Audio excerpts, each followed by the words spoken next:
We're live.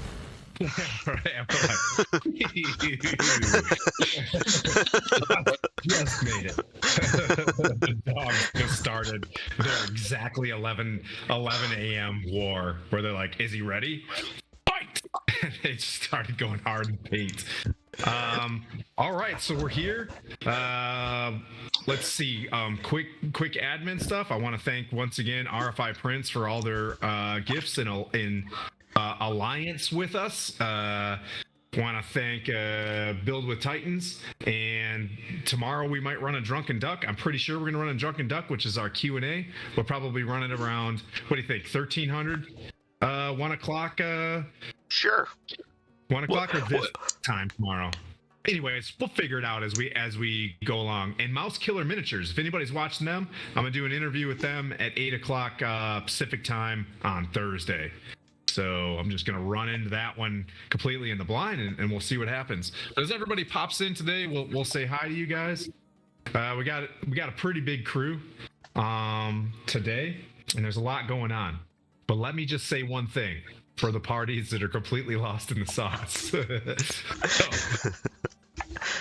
you guys get pulled down into hell, right? You guys know that Zariel released Tiamat into the Faerun, right? We're all tracking that one. She seems like a terrible lady.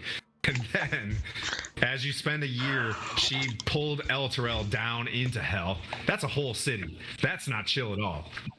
And, oh, the dog war just showed up in here. I can't fix it. I surrender, dogs. I surrender.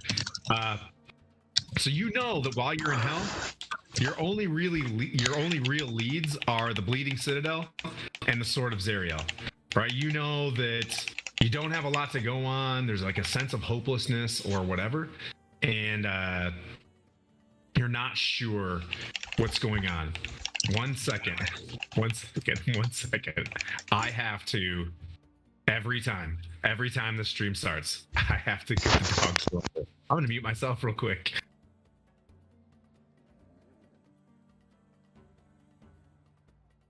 He's finally. And then we had dead air.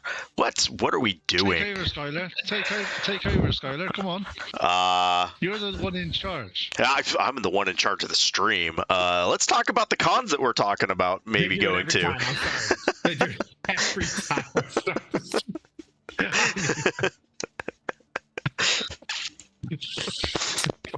I can't get a win.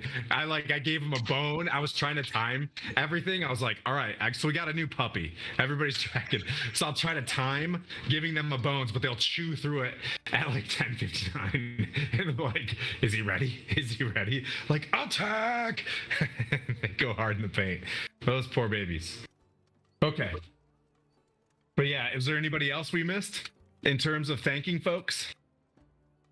I just want to thank everybody who's followed in the last week. We're sitting at 231 of our current goal to 300. Our goal for the year is to get to 500. So I think we're kicking ass right now. So get the word out. Keep this train running. Yeah. It's wild. It's wild. It's been fun. So, yeah, if anybody notices, one thing that's important is, yeah, it's a stream, but it's really just a bunch of friends that have been together since about, like, you know, what February of 2019 is when we started this thing. There was some sort of existential crisis going on at that time. I can't remember, but we all came together and started doing this and building upon it. So thanks everybody for doing this, but bottom line is it's just a crew of people that are trying to bring a tabletop experience together as we're all adulting in life. So I'll put as many cameras down on the terrain that we build and stuff like that, but in the end, ask questions and we'll all help ourselves through Dungeons and Dragons during a really great time. I just want to say hail Hasbro if I can. I'm a huge fan of imperial capitalism, so like let's do this, followers. All right, more licensing. Huge fan. Just kidding. Love Elon Musk. Let's do this. All right, let's press. So, recap. I have this all written down in case anybody got confused, because we almost came apart in our whispers and chats trying to figure out what's going on in Avernus. So you know that Zariel has been the cause to all of this stuff in terms of a recap. Your leads, as you should be feeling confusion, especially the barbarians that got sucked into the Avernus out of nowhere. The barbarians, you should feel confusion. You don't know what's going on, but Torm is slightly there with you with sort of clues as Torm's trying to get from Mount Celestia to get to you. And you know that the answer somewhere is the Bleeding Citadel and the Sword of Zariel. And that's for both parties. You're both getting clues and pointers that maybe even for the other party, for Valanthe and Connor, and sword.man@gmail.com, Willie Dragonoff. Are we just doing Dragonoff? Are we dropping the Willie? Are we going with this? How do you want to be described? Sir William of Dragonoff? Dragonoff is fine. I don't need the Willie. Dragonoff. Got it. All right, noted. You guys, through Lulu, you were told to go find, when you went up to the Candlekeep, Silveria Silvicus gave you guys her thesis on what's going on in Hell. And the bottom line is, Zariel went down there. She's a super powerful being. She had put Tiamat in her place with the help of Asmodeus and stuff like that. So she's pretty powerful. And you guys fought Tiamat when Tiamat wasn't even at her strongest. So that's something important to know if you just want to face Zariel head on right now. That would not be wise. But through Lulu that as her memories are coming back, that there's something about the sword, whether it's a way to barter with Zariel, whether it's the way to destroy Zariel, whether it's some key to getting Elturel back, that's your lead. So you guys don't have a really big why right now, and that's part of the anxiety, the stress of what's going on in the Avernus. Okay, you guys are just we'll keep staying on this breadcrumb, and then we'll all figure it out as we figure it out. So, Connor's party, Valanthe, swordsman Epione, and Henry. The last you guys were playing, you met Ralzala, a Dao, underneath the Demon Zapper. And she basically said that if you can help her out, she will gain you an audience with Bell. And she made it clear that Bell does not take kindly to Zariel. And then Bell would have a good way to either release Elturel or get you out of your current crisis. But Bell she said that I have a way to get you an audience if you'll help me out. And she said, you need to go speak with Red Ruth. And then you guys went to Red Ruth. You guys met a green hag who is red. Stay with me on this. So you guys met a green hag who's a super tall witch lady, and she asked you guys hey, if you guys can go hook me up with a bath at the Wandering Emporium, I'll tell you, the information you need to know.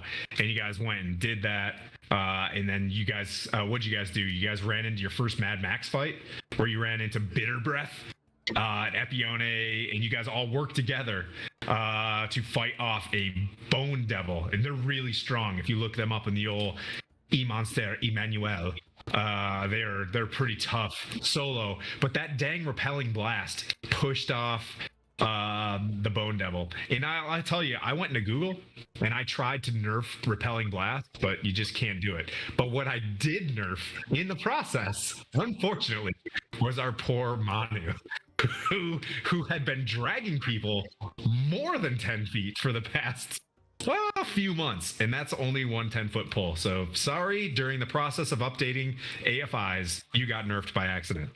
Oops. It's okay. Let's see. Brutal. Yeah, once per turn. I love raw, and I love sticking by written rules as written. I think, Connor, you taught me that. If it doesn't say it exactly in the sentence, it is what it is. I'm also cool with it. That's why when you told me, I was like, oh shit. Yeah. Oh.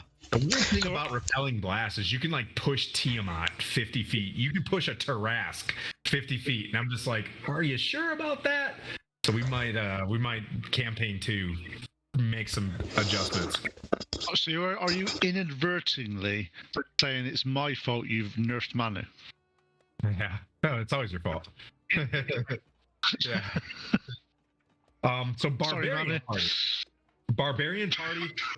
You guys were told to go to the spawning tree. You drove around in this new ship called the Reichwave, and you get to the spawning tree, and another confusing.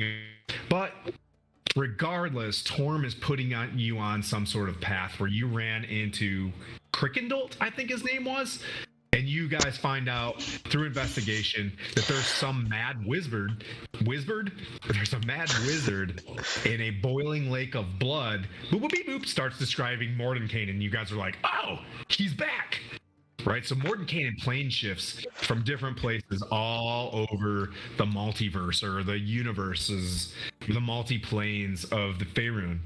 And they put you on the path to that. And Crickendolt's like, yeah, I know where that's at.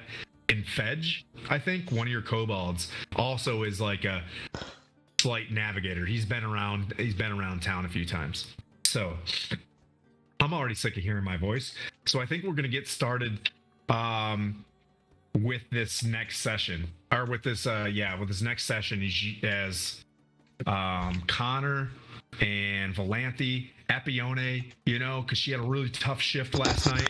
She's been, picking up the weight. We'll say she's carrying there for a little bit. That's good. And then so she's trying to pray and stuff and connect with Mount Celestia and Lathander inside the War Machine. While you guys roll up in your Infernal War Machine, I think it's called a Bone Grinder or Demon Grinder or something. Lantaurus is driving this thing. He's like affixed to it now. And you roll up to what appears to be a horseshoe of 9 Infernal War Machines with the front end of it open with, some netting on the outside and some various denizens of Avernus kind of milling about the outside. And if you remember, the cartographer's map goes, Mahadi's Wandering Emporium has a knack for showing up just when you least expect it.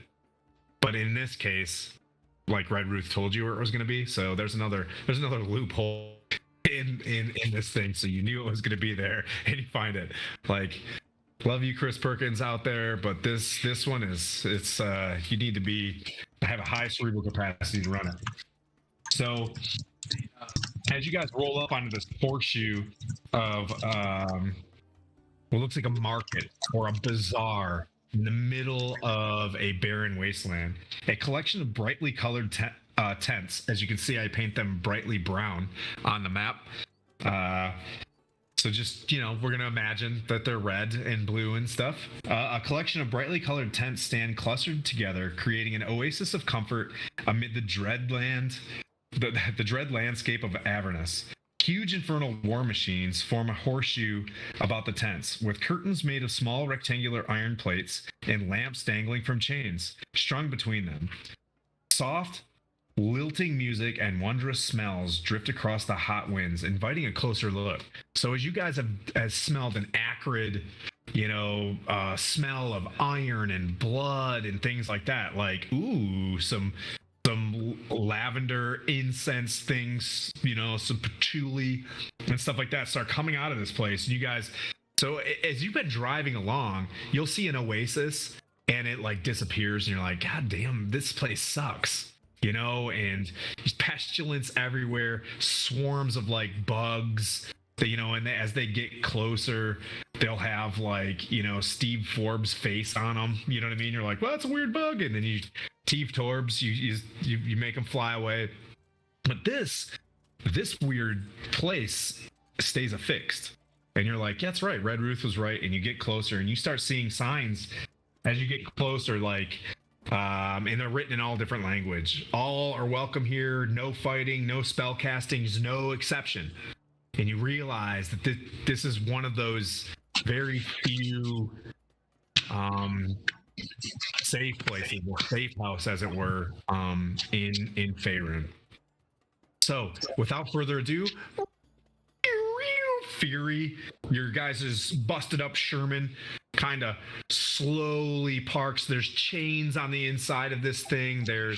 But you're getting used to the harpoon. You know, Volante's been on the crew serve weapon, like staring outside intently. Willie Dragunov, you're putting wraps on your body. You've just been getting your shit kicked in for like sessions trying to be the tank. Connor died for like the first time in 300 years as an elf, you know, so you're kind of just taking the last 2-3 hours getting your shit in a sack. Henry, you've been just crushing it, tanking, shooting spells, positive energy everywhere, just, you know, shields of faith and all your radiant stuff.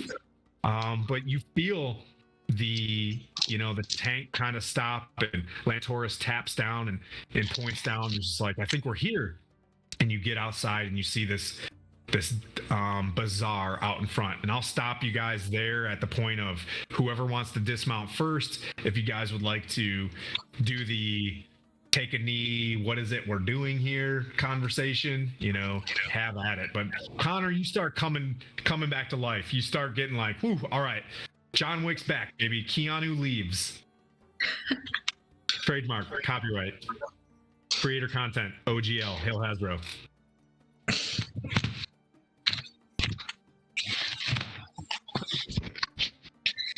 I'm like, God, seriously, guys, what's happened? Like, sorry, I've just not been with it.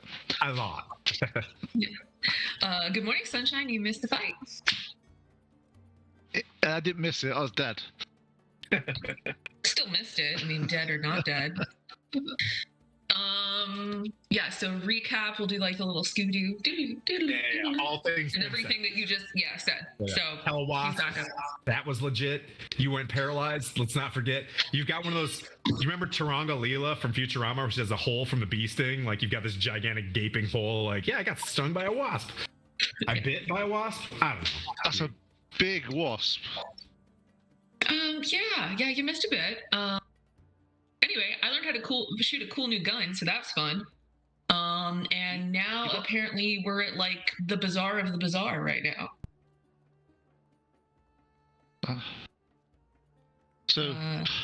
You have to forgive me. Can I say one more thing? Oh no, I'll let you guys do perception checks. Okay, disregard. You want us to do a perception checks? No, not if you don't want to. Shoot. A hint. As like a panel opens up in the tank, like do a perception check, and it closes back up. My bad. I got to use both hands for this. Deus Ex Machina perception. Okay, hold on. Okay. Actually, I'm gonna bring my dice with me into the kitchen. Is that what a Deus Ex Machina means? Is that what that means? Well, I mean, quite literally, God in the machine. Like, if God's voice just came down into the war tank, then yeah, I think that's about it. Okay, I use cliches and things like intensive purposes. You know what I mean? I don't know what it means for all intents and purposes. I know what it, you know, but I would say things for years and people be like, "You're not saying that right." But anyway, I just want you to know that I got called out by my running partner yesterday during the middle of the race on the number of times I use a big word, but I can't actually pronounce it. So it's a big mood, dude. Circumlocution. Okay. Yeah. Anyway, let's see if this dice wants to be nice today. Okay. 9 plus 25. 25. Well, interesting fact. Your perception, what'd you get? 35. Okay. As the elves start like 11. switching on and looking at this thing, Lemon, you guys have seen these tents in Phandalin. Like, when you walked in and you saw that refugee camp in Phandalin the last time you were there, Connor, these are the same exact tents that you saw there. Was that the traders that came across with loads of stuff? They were like awkwardly in Phandalin when you guys were in Phandalin, and then it disappeared as soon as Chardalon showed up. Yes. Uh-oh, secret messaging. Here it comes. No. Here comes the DM trap. No. Well, I'll turn to the rest of us and go. I know I've just been slightly unconscious for a while, and I may be imagining things. So take this with a pinch of salt. But those tents, they were in Flanders, just as with all the trouble hit. The travelling merchants that were they were a little bit out of place. People remember that? Traveling merchant mode. It's hard to, when you have a 5 o'clock or a 5-day shadow, to keep a mustache taped to your face. As you, I mean, you didn't shave for this. I always shave. No. For Blue Book standard, I shave every morning. So do I. Yeah. Don't make me laugh too, because the mustache will come off. I can't smile. So to answer your question, yes, I noticed that was peculiar. You sure they're the same tent? You see a giant red tent that you've definitely seen before, and that's the one where Asa went into and made all sorts of deals, and Zesus, that's where Zesus went in and made, like, that was his last appearance in the campaign. Rest in peace, Zesus. You know? Yeah. Was not Zesus. No, it was Laz. It was Laz was, what was it? It was another Z. Zephyr. Yeah, which means like crawling winds with ants on it. Something very Greek. Mention that. I look like Poirot. I don't. Anyways, so this guy might be more French. Poirot. Kind of look like You look like a skinny Ron Jeremy. Prove it. Ron Jeremy's life choices are catching up to him really fast right now. Don't they? So as you guys start doing this perception check and you recognize the red tent coming up, you see Poirot. You see a taller man with like woolen robes, very colorful, very vibrantly colorful robes come out. He's got like very well kempt hair. He's clearly got a curly Q mustache, and you see him, walking out, and the denizens that were outside, you see him gradually, welcoming into this place, as it appears that the Wandering Emporium is just being set up. You see various tall poles being set up in different places.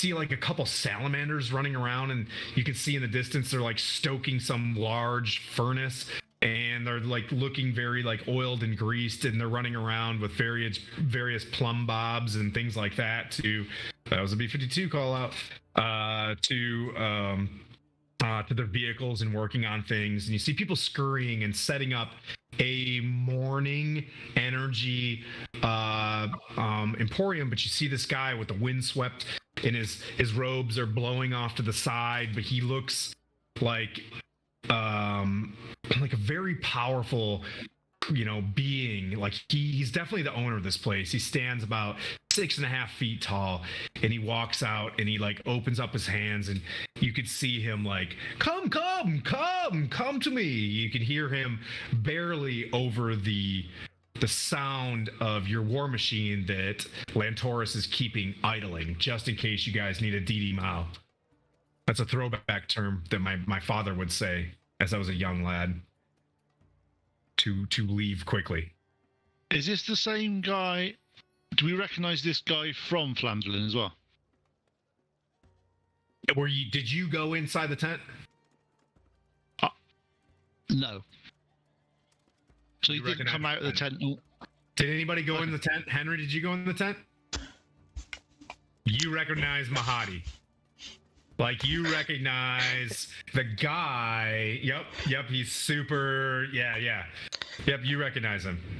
But you see him, and then he sees you coming out, and he's like, you see him put his hands together, and he's like, oh, and like you can't hear his voice over the sound of things. cheesecake in the morning. You see him, backing up into the perimeter of the place, and he keeps like beckoning. You can't hear him until I'm leaving your guys' agency to be like, nah, F this place. It looks too cool, and I'm leaving.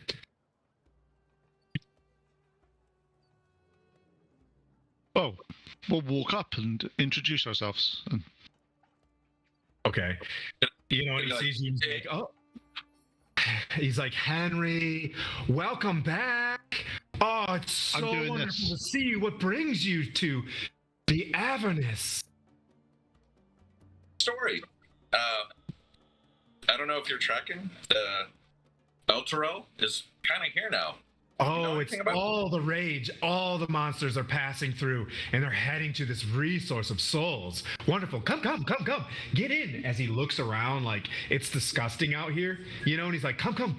Like it's like, imagine it's like a super cold night, and they're trying to bring you in from this mustache is just going to be all over the place. So just stay with me on this thing. It doesn't end up on the side of your cheek at one point today. It's over here. The mole keeps moving. Okay. It's the best mustache ever. I can't stop smiling. So, as we enter the tent, Connor, are you behind me? Yep. Or I'm under my breath to Connor and Valente and be like, hey, we need some information. This is the guy. Or he's one of the guys, but he's definitely gonna. So let's drill this guy, so to speak. I mean, I have many talents. I don't know if that's one of them. He's like, that'll cost you a few soul coins. But other than that, I just need to make it very clear that there's no fighting. This is a safe place. My patron Asmodeus has made it clear that nobody fights in this location. Is that okay? And like, before all of you, a very simple icy stone appears in your hand, and it's just very simple. There's no fighting, blah blah blah, no exceptions. It's a very simple, like, put your X here. It ends up in your hands.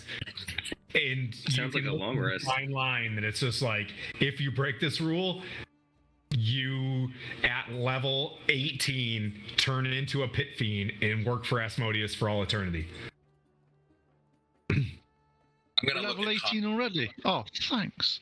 I'm gonna side eye Connor. I can't side eye good. I will go and sign. I'll Okay. sign. I'll sign. It signs, and for the time being, there's like a little bit of a gauntlet of ice that's about this long that seals across your hand as you enter it, and it's like, you're in the club. Okay. Right. So So we got you got a wristband. He got a wristband, so everybody gets a wristband. He's like, but on the inside, like, you hear like the music is going. There's various, bing a dang, a bing ding dang, a bing dang, and he's like, of course, there's Barovians here. You're totally tracking that. And he's like, as he looks around, he's like, Henry, it's so wonderful to see you. I just see, the same ice devils or whatever, and he puts his arms around your shoulder. And he's like, I must, yes, please, welcome. The Infernal Rapture is at your service for a small contract. That is my establishment, as you are very well aware of. And, he points that you see a huge tent that's very ominous to the other tent. He's like, Fire Snake Forge is at your service. And you see two salamanders banging away at a huge forge. And he's like, weapons, armors, repair kits to that, infernal war machine. Without adequate armor, I can tell. Without adequate weapons, I can tell. He's like, Bernie, there's the whatever. And he looks over and he looks again. And then he's like, Fet Allah is a courier. Fet Allah can send messages from across Faerun. Amongst other things, you can talk to Fet Allah. You see like this really fat demon with these huge robes, kind of scurrying, setting up a tent that looks like a bit of like a postal agency. There's various imps that you see him tying things off, and the imps go flying away. And he's like, there's a big sign up that's called "From Here to Avernus." He's like, and then acres away, if you have acre that you'd like to sell. And he's like, and then Zenar's larva farm. Don't go there. He's like, please, please, please, the infernal rapture. It's ahead. And he looks at you and he's like, ooh. He's like, ooh. And he walks up and he's like, what is this white? What is this armor? And he walks up to the samurai and he's like, ooh, new to the party, I see. Oh, who is this lovely lady? As he looks up to Valente and he's like, I see. Your party's like, you must come to Infernal Rapture for an excellent spa. I will take care of you. What is this? What's happening right now? He doesn't look Speaking of, he looks way more well kept than the shit show that I'm putting on. But he gathers you, and you can tell he's forcefully bringing you to the Infernal Rapture. so the Infernal Rapture. I heard you guys do spas. We got a friend who needs bath. There's so much more, but can I please tell you on the inside, you know how it goes. Everything here works for my patron, dear Asmodeus.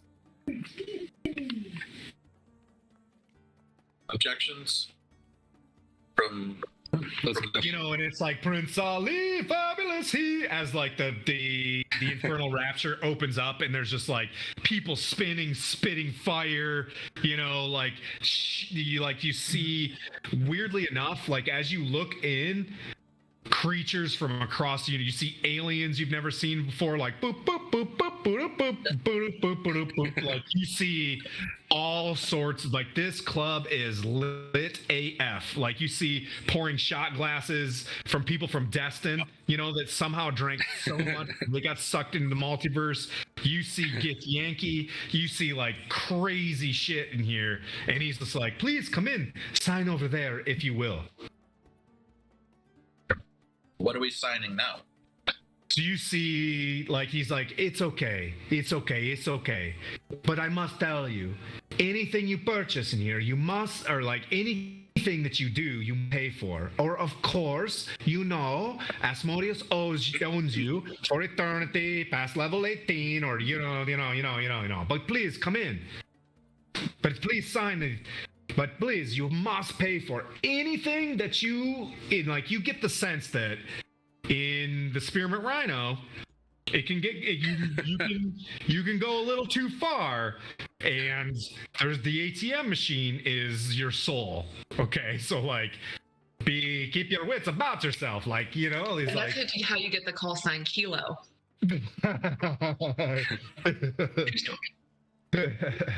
Nice. So, do a wisdom check on this. What is? I'm curious about I'm trying to decipher what he's trying to get from us. Like, is it soul, or is there something else? Go for it. 23. You know, Mahadi is genuinely neutral AF, and you could probably ask him as Henry, who is the Archbishop of Waterdeep. The Archbishop. I love it. The Archbishop of. Sorry. Okay, full disclosure, I was having mad technical issues prior to this about an hour ago, so I just like surrendered and just went to the grape juice. You know what I mean? I was like, you know what? Whatever happens today happens.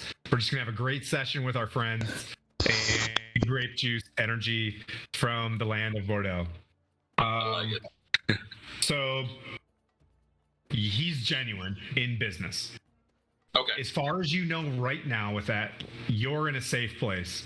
As a matter of fact, with your 23 insight, every feeling of hopelessness is gone as soon as you enter. Did everybody sign the contract, by the way? The second contract. Okay. Yes. Yes. No, we were finding out. No, before we sign it, I want to find out what signing this contract actually means.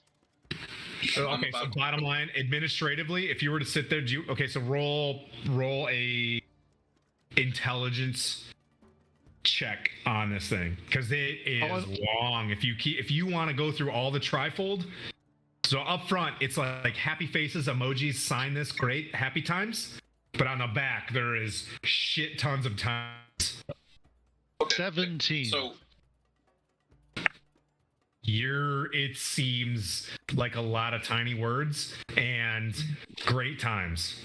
Anybody else want to do a check with him as he's staring at it? Anybody want to? But you can sign it if you like. That's not enough. I want to grill. Okay. I got an 18 was all I got. Okay. Well, I forget. This is a level 8 at this stage. You are tracking that if you don't pay for everything in here, Asmodeus owns you at the next level you go up, basically. You'll live your Deal best with life. that. Is that med? I have to pay for bottle service. I can't just get that shit for free.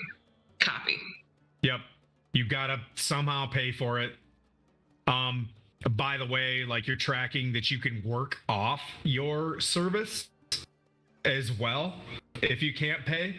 But he's legit. This is devils. Like you have enough intelligence to know that like you'll never be able to work off a devil's.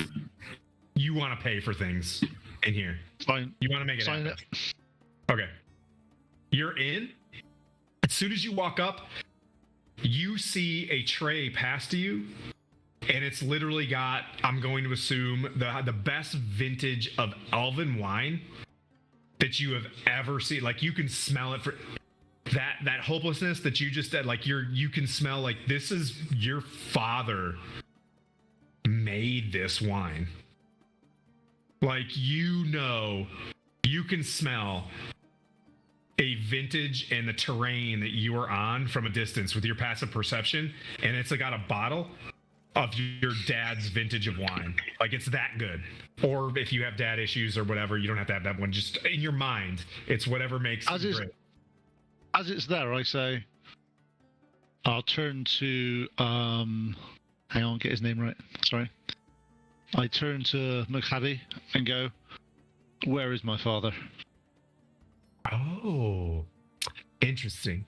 And dear, as much as I love you, everything has a cost here. If you'd like to go into the demiplane room with me, as much as all of this is in demiplane, as you can tell, your exhaustion's gone. Like you can feel yourself repairing right now while you're in the Infernal Rapture. You get the sense from your passive perception that you are not in the Avernus anymore. That when you stepped in this tent, you are no longer in hell. But the contracts are still binding, right? Like a lemur's a lemur, a lemure. It's Latin. Lemure. Thank you, Critical Role.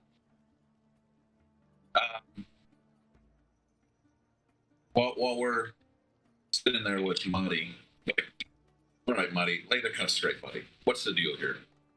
What are you after from us? You know we're not gonna sign.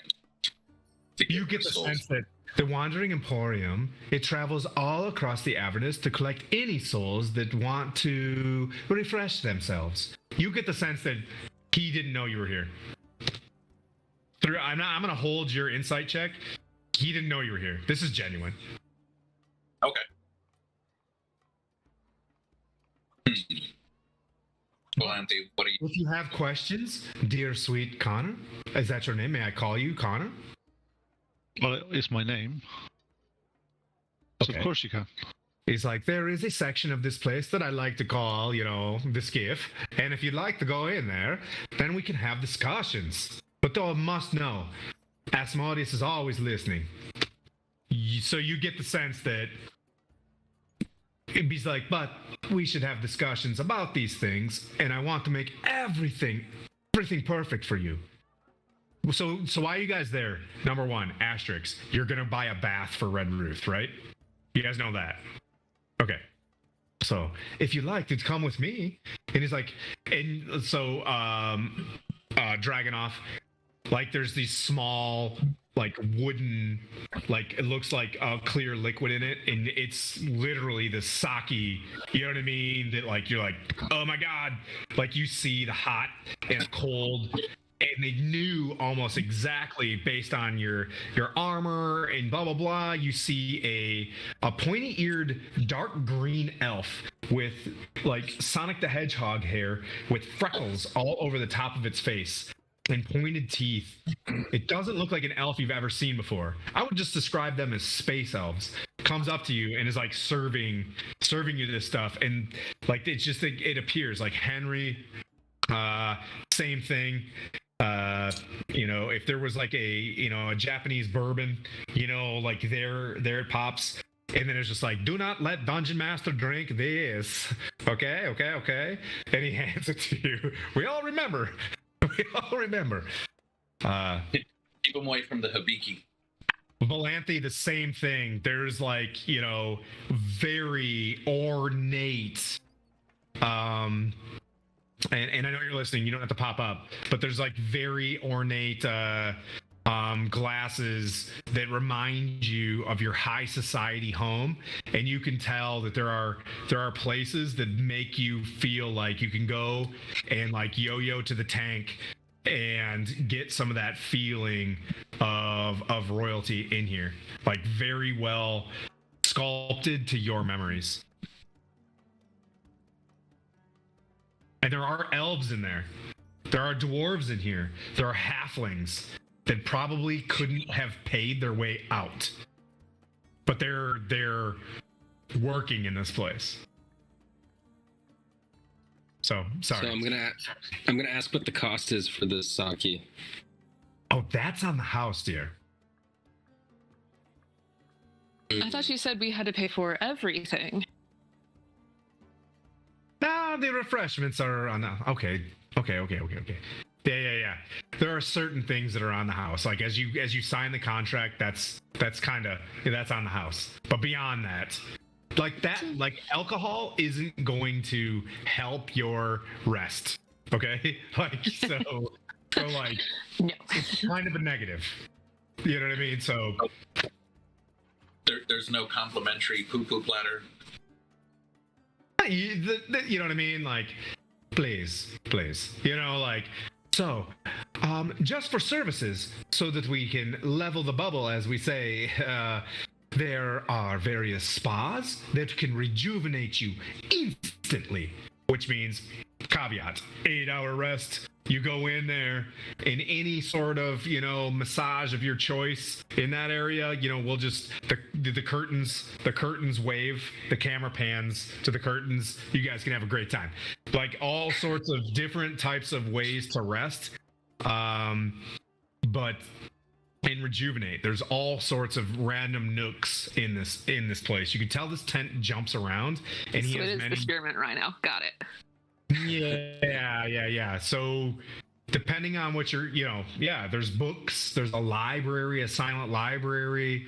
There's all sorts of places that you can see that various pieces of the tent open to intrigue you. So like, we'll say Dragonoff, if I can only assume about your character, you open up and you see a nice quiet garden with rakes and the koi fish and the trees, and like there's a lady with the wooden shoes and the doing the things, and then like you see wooden high heels, right? There's a geisha of sorts over, doing stuff.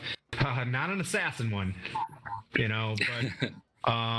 and for the elves, there's various places to rest that look like a forest of your choosing and things like that. If anybody's losing a description and need me to describe, like, is there a bar? Yes. Like I said, there's a place where like 3 like dudes in board shorts and 2 girls in bikinis have somehow slipped their way from Destin to like show up in the corner, and they're selling their soul to be influencers. They're like over there and they're signing all sorts of contracts. And taking TikToks, shit like that. There's all sorts of TikToking going on. I'm just saying, I can literally see Destin from my window. I feel very called out right now. Okay. Hey, I gotta drive over to. What's that? You can see Destin from your window? Yeah, literally. I'm on base housing and I can see the bridge, like the Destin Bridge. I can't turn it around enough. Like that traffic jam every it's over there. Something epic, isn't it? Anyways. Yeah. Hey, so I'm about to drive over to the little Boy Scouts cabin because we have Cub Scouts, and so I'm gonna have you guys up, but I probably won't be able to talk for the next like 5 minutes. So No problem. Dude, You won't be yeah. where. That's for sure. So there you are. Many choices, many splendors, the infernal rapture. He's like, so, Connor, would you like to have that discussion? Yes, but 2 seconds. I'll just turn to Henry and go, we need to make sure we don't forget while we're here. We need to make sure that we find... So we get the bath for Red Ruth. are you talking to me as well, or just to anyone him, is in the party? Anyone? Okay. Just turn into the group, really. I agree, but this might be our only opportunity, one of our only opportunities for a long bed down. I feel like definitely have a rest as well. Definitely have a rest as well. Okay, but we need to make sure that. He stands with his hands we behind their also back need and to see he's what the like, cost is. I can definitely accommodate a rest. For each person's full rest in this location, and I'm being very frank, and let me describe before I ruin our relationship. Is that okay? A full rest is a soul coin. Which, if you go to Fatala outside, is 100 gold pieces per soul coin. And he opens up his robes, and you see 9 soul coins. And he's just like, as you can see, and he sniffs up these like white streams from these soul coins, and he's like, I can trust them. Trust me. And he closes them. And like he was talking to these soul coins, and he's like, these are the soul coins. 100 gold pieces at Fetala can get you 1 soul coin. And I can provide a full rest. If you would like to come in and ask basic questions in my demiplane of demiplanes, right? So you know you're in a demiplane, but he's got one that can really lock it down. He's like, then we can have a discussion. That is 2 soul coins. And I can give you lots of answers. Up to including harming my glorious patron, Asmodeus. I turn to Henry and my samurai friend and go, and Valente. I have got 6 at the moment, so I give them 1 each. Sweet. Just so for their rest. That means I've got gold. If you'd like to provide me 100 gold pieces per extra soul coins, I can have Jeffrey take them to... Oh, and now I'm Aqua Foley. Now I've changed. Now that I can take them, Aqua Foley, so I can have my imp Jeffrey take the gold coins and do the ATMs for you for a little surcharge. Yeah, so if you need any more, that's not a problem. We can sort some out. But at least that's the rest done, and I've got 3 left. So I've got 2 for some questions.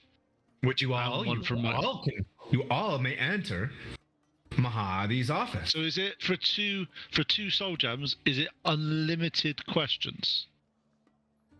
Of course not. You know this, dear. He's like, of course not. At some point in time, as we negotiate the questions, it may go up in price, and I will ask you if you'd like to step outside, and then you can come in. Is that okay? I want you to be happy and comfortable. So you understand this. You get that he's definitely wants your soul, but he's going to be very forthright about it. He wants a very willing soul. So when you say buy a soul coin, a soul coin for 100 gold, is that one with your soul in it or one with somebody else's soul? Oh, these are unfortunate people that have made mistakes across the way and found themselves in the Avernus. We dip them into the sticks, and then we make the soul coins. Oh, have you heard of Bell's Forge? Ew, they make those there. Okay, fine. That's for Point of questions. Yes. What's first and foremost, we need to get out of the way. What's a bath gonna cost for a good friend of ours who's rather stinky? It depends on the level of the bath. We can do various grooming for a 1 soul coin, but we can fully restore you for 2 to 3 gold. It's up to, like, imagine one of your car washes from the Great Destin as he talks to these 4 people, like, losing their minds. You know, if you want the waxing and the platinum, it's 3. It's between 1, 2, and 3, depending on how well you want Red Ruth to serve you back. We didn't say anything about Red Roof, did we? I know everything about everything. Unfortunately, I'll make it very clear, Mahadi, everybody comes to this place. And to be honest, for 300 gold, get the best bath you can. Yeah. Oh, she would purr like a kitten. I want to hear the purring. And can we... She's not here, but when she does, you may hear it. So can we order that now before we get into wound with all these various questions and rests that we need to do, please? Yes. My mom. I'm gonna do a persuade.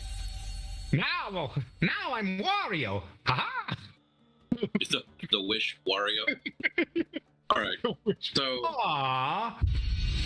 Tim, I'm gonna attempt. You're the wish Wario. I'm the wish Aquaman. The shitty Poseidon. Self burns. Those are rare. Oh, it's fantastic. So I want to persuade. Tygon and Manu, you guys don't have to be muted. You guys can like admin talk during this thing and do whatever. So. Oh, it's totally cool. I just don't want my extra sounds coming through. That's. I got you. You got puppies too. Yeah. Go ahead, Henry. I want to try to persuade for a group rate. Okay. So you're gonna try to persuade Mahadi. Yeah. Okay. Can't hurt. I got a cool halo I can put over my head. And I roll advantage because of the book. And that is a 20. 5 and 7 that's a 22. What do you want to do? I want a group rate.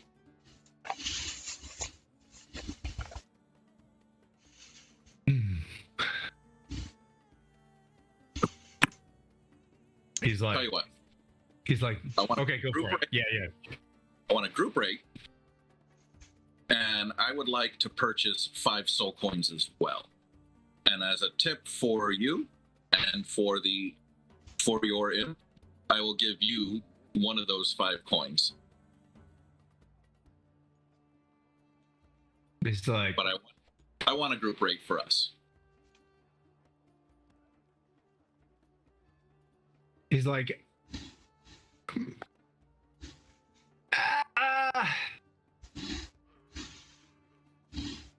Very well. Please don't stretch me any farther.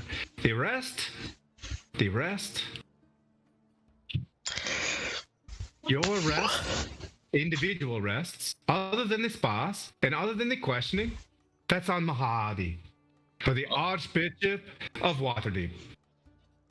But please, I would only ask that you please, go out and be patrons of the other establishments outside the Infernal Rapture to,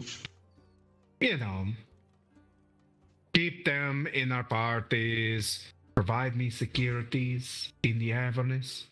That would be great. Can we please have the rest of the conversation inside? It appears that you're getting a lot of attentions out here in the demiplane, and understand that in this demiplane,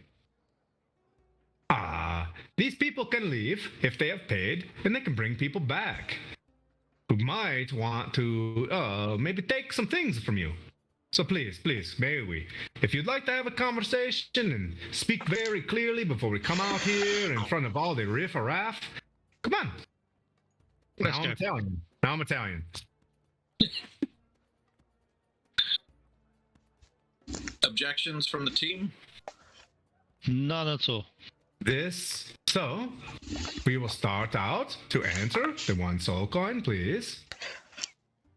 Ka-ching. Okay. So how many soul coins do you have left in the party, Connor? And now remember, the rests are on the house. And it takes a soul coin per 8 hours of travel in the Avernus. Just for your map. At the moment, what we've got on us, I've got 6 on us, which I gave them 1 each, but if they're not using that for rests, I can steal that back. Okay. so we've got party funds for it. But so that means we're paying 1 to get in. So that means I've got 5, and I think Henry's just bought 5. So we've got 10 between us at the moment. Okay. Okay. 10 soul coins. I tipped one already, buddy. So we're at 10. Yeah. Okay. Collectively. Please come in. And he opens up this thing, and you can see that the floor, he's like, don't worry, there's a floor. And you guys have seen this in Xanathal's tower before, where it's like this weird cube of outer space. There's a table in the center of it, but it's just like this celestial splendor all around you, and you can feel that there's a table. He's like, I know, it's kind of weird, isn't it? And you kind of like walk in, and you guys are like walking on space, but you're in some sort of cube. He's like, come in. If you'd like me to change the atmosphere, it's okay if it's weirding you out, but I like the space. Get it? The space. Fantastic. I'm strangely. You okay with this? I'm good. And there's various, he's like, of course, the alcohols, the relaxation is on the house, always at the infernal rapture. And, okay, down to business. I feel like you want to know some very in-depth questions, and you probably should hand over the other soul coin now. And I don't want anybody on the outside who are clearly looking for, and like, it's closed. Archduchess Zaria. Okay, she runs this level of the Avernus, and she's very militant, very martial law. She's like a general, and she takes things very serious. She's got the Legion of Devils and all these things. It's not good for business. But if you hand over more soul coins, I can give you more in-depth question. This is like, one of your 90s movies, or if you like this, it's $20. If you want this, it's $20, and we keep going. Is that okay? Well, and anytime you can leave. But ask away. Mahadi knows a lot of things. So, when we ask a question, will you tell us the cost of the answer? Absolutely. And no. And much like you could also commune with Red Ruth, most questions, if they deal with disruption of the Avernus, will be a soul coin. Okay, if you're going to ask a question that's going to lead to the fall of Zariel, to the disruption of this and the disruption of that, then yes, it'll cost you a soul coin. Because that is risk, my friend. A risk towards Mahadi. Well, as a starting point to find out how your answers are, where's my father? Oh. And your father is? My father. I mean, says name. Eric Silverstring. Oh. There hasn't been one with such amazing dexterity across the multiverse in many years. He is a great prize of the fallen archdevil, Bell. He keeps the guys around to feel the pains and all these things, and the soul is there, right? And trying to make into a very valuable soul coin, but you don't want that soul coin because then everybody wants the soul coin. But he's down there in the forge. That's not good. I understand, but please, that is a very, very troubling question. If I could, please, that's for a freebie, but I would like a coin for that one if you don't mind. That is a very valuable piece of information. You did say you were going to tell us the price before you tell us the answer. Oh, you like to be a devil yourself, then. Very well. Don't try to trick the DM, though. You know what I mean? You're tricking Mahadi. I could easily, Quentin Tarantino this thing to him being like, give me a soul coin. So he takes the soul coin from you. Because you're being a smart I flick him a soul coin.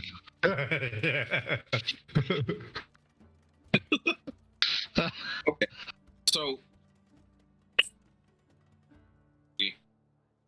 So how did Henry, How did I need to Elturel let you. Yeah, what's that? How did Elturel get here? What happened? Elturel. What did we miss? This will Did we do go with the something? same soul. This will go with the same soul coin. He's like, yes, this is very simple. This is very simple. Elturel fell. So Zariel needs souls to feed her armies against the blood wars against the demons. Correct? The abyss and hell are two different things. The abyss is chaos. Hell is law. Right? Lawful good, chaotic good, lawful neutral, chaotic neutral. There is law and there is chaos. Chaos is the abyss. It's floating planes, things upside down, motorcycle screen door, peanut butter, huh? And then there's law and order and hell. Where we are, these are the fiends that are the devils, and then there's the demons who are from the abyss. Zariel is super angry as an angel against the demons. So she calms down, but she gets overwhelmed in her battle against them. And Asmodeus, during her last fight, as she's surrounded by demons and the devils who want her soul because she is a celestial, she gets circle the wagons. She forms square, and in her last moments, she drops her sword. She jams in the ground, and Asmodeus, great Asmodeus, appears and says, "Hey, you're great. You kill the demons, and I run the hells. I run all 9 of them. You take this place and you kill demons forever, and I don't mess with you, but I make you a devil. Is that okay?" You know what I mean? And boom, she admits to contract. She's angry by the demons. And she takes it, and all sorts of fuzziness occurs, and blah blah blah. And the sword goes from her hand, and she becomes the great Archduchess of the 9 hells, working for Asmodeus, pushing the demons back. She's very, very good at keeping the demons at bay. In this location, the Avernus used to be a paradise. There used to be palm trees and everything to suck you all in. It used to be a place, a great paradise, but like a paradont. It used to be a paradise to bring people into hell. But then the river that cuts through this thing, it was a trick by a great Demogorgon. Demogorgon and all these demons, the arch demons, he makes a river through trickeries and chaos, and it sticks, it blows up the place, makes it a crazy. And the blood wars happen. This is where demons and the devils, they fight all the time. So Zariel is like really good at killing the demons. Now he's Italian again. So Zariel don't want to be here. She probably wants to be freed. Is that what I'm gathering from this? I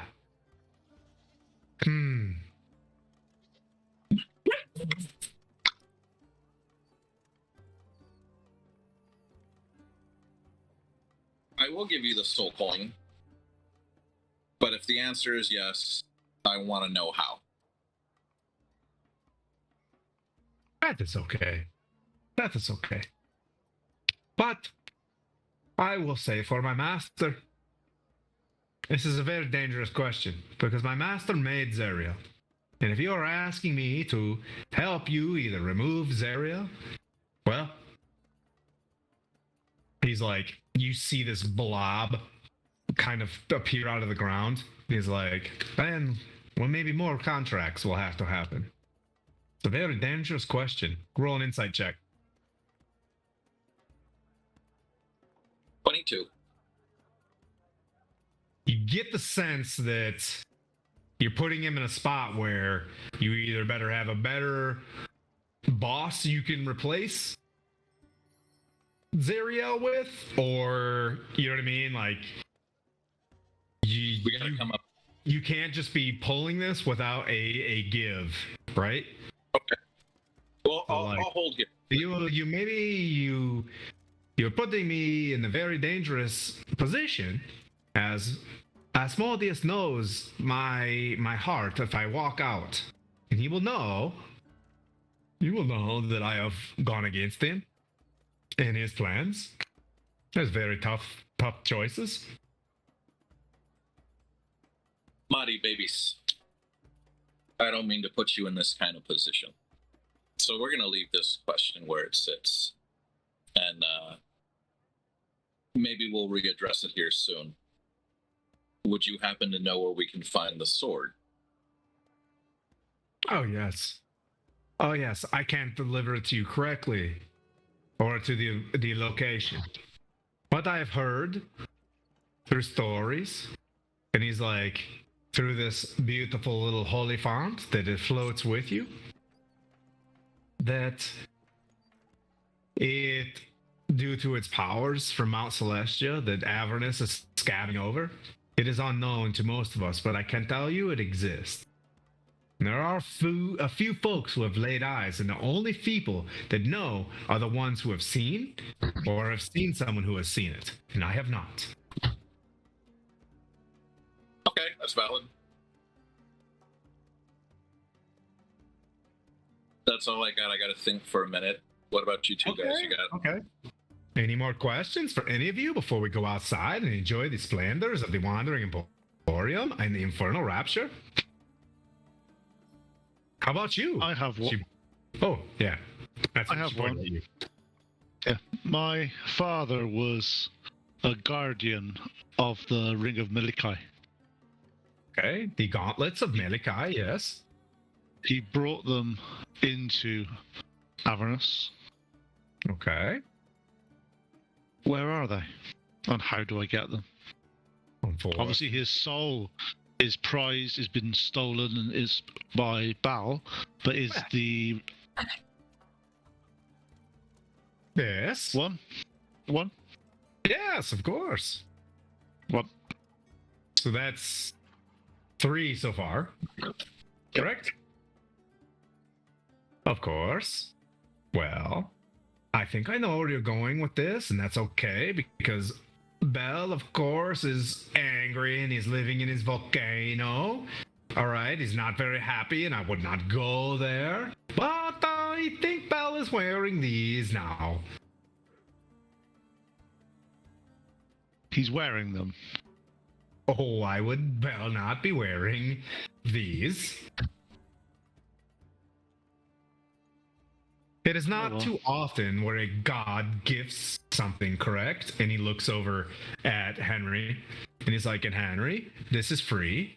You're probably, and your sister are the most valuable objects in this whole land. It's going to be very difficult beyond this point for the people that are in the Wandering Emporium to keep their mouth shut. Is there anything you can do to, or can you point me in the direction, or help me disguise who I am? I think you're moving very quickly. You cannot disguise who you are. I do not disguise. Well, I do. I cannot help you with that. Why would you disguise? Okay, passive perception. Yeah, I would just say, like, passively. Would you want to disguise who you are? It depends right now. I don't know.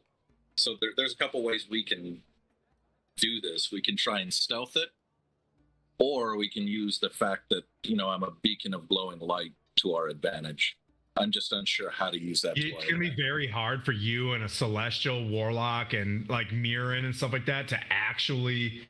So speed is kind of the key. Okay. Disregard the question then. We'll move along on this. I need to get Ruth soonest. Is there any way that you have a quick messaging system to let Ruth know that her bath is ready? No. You can go to Fatala to let her know. But Red Ruth is not going to come out of her bone brambles and leave it unprotected. Bless you. Sorry. Wait, thanks. That's not me. I mean, damn you. I don't know. All right. So how are we going to arrange for Red Root's bath? Oh. are we done here? Any more questions? He's like, Mr. Samurai, is there any questions that you have? It's okay, I can tell you have stomach pains and we can aid you in the room of Tums.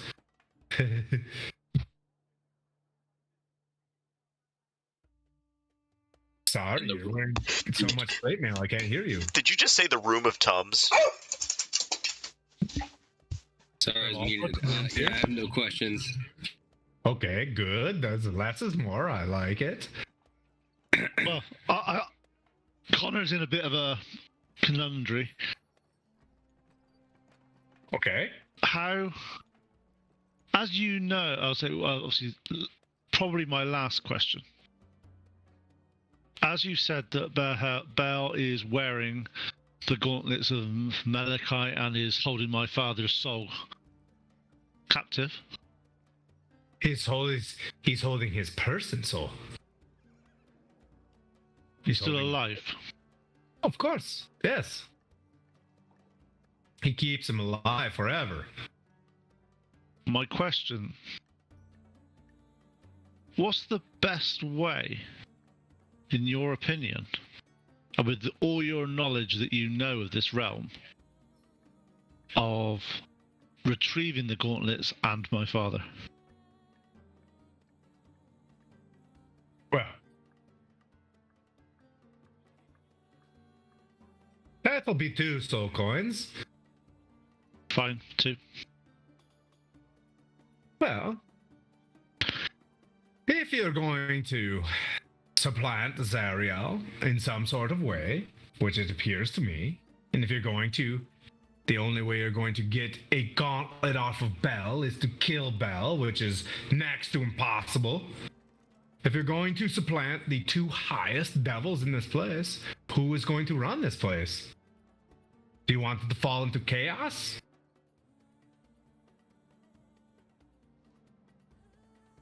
Cross that bridge when it comes to it.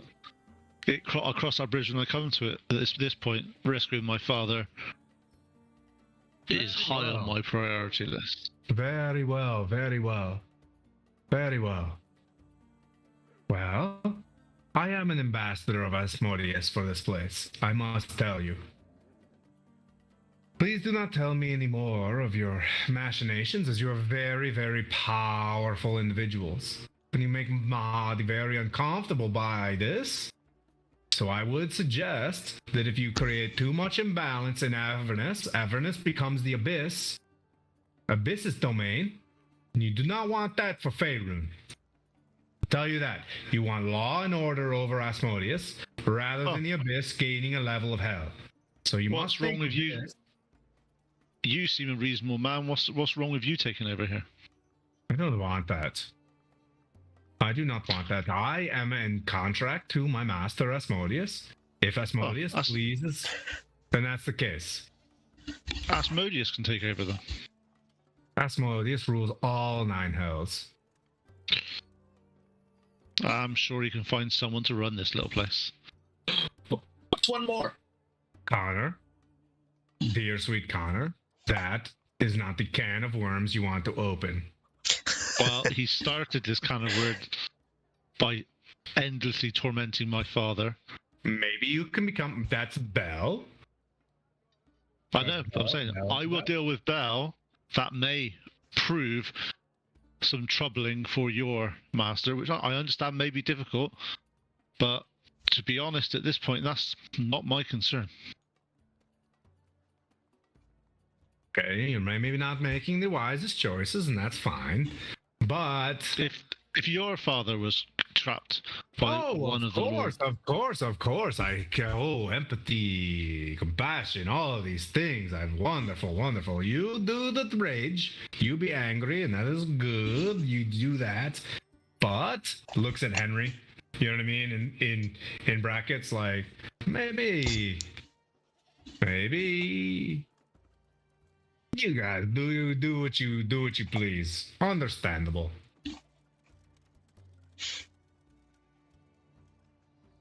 In a lighter note, what color is the bath going to be? Right. And he leads you outside, opens it up, and you can have this wonderful warm pool of like a pond, or whatever. It opens up and there's nobody in there unless you want fairies and sprites in there to clean you. Same with Volante? Yeah, Volanthe takes another room, but it's probably more, she's a high elf. So I think she was a high elf. So, there's more pomp and circumstance with that. With Dragonoff. I don't think she is. I think she may be a wood elf, but give me 2 seconds. I'll check it up for you. Or she's royalty in the wood elf. But you guys probably know each other in some sort of way. We'll have to work through that. I'm a wood elf, but Yeah. I am royalty. He's right. So it'll be highfalutin. Willie Dragonoff, there's koi ponds and things like that. And Henry, you get to go take your long rest. Everybody gets to log a long rest in this place, and we'll pick it up after the barbarians. I'll do a quick recap of you guys taking your long rest and pressing off or going to the next step of the Wandering Emporium. We'll take a 5-minute break. And then we'll pick up with the barbarians on the Reichwave, moving towards the Tower of and Mordenkainen. Sweet. We'll see everybody back in 5 minutes.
So welcome back.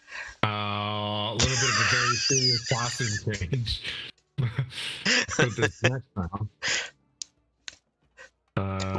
Welcome back, everybody. So you guys left the spawning trees in the Reichwave, which you can see probably on the map is a very legit ship. It's a schooner.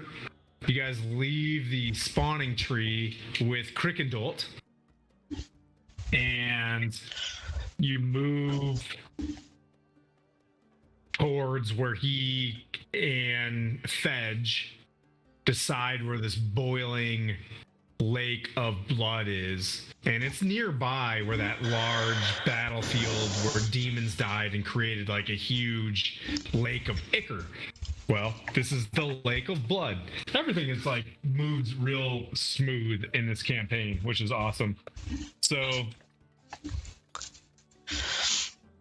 we're not touching the lake. We're not touching the lake.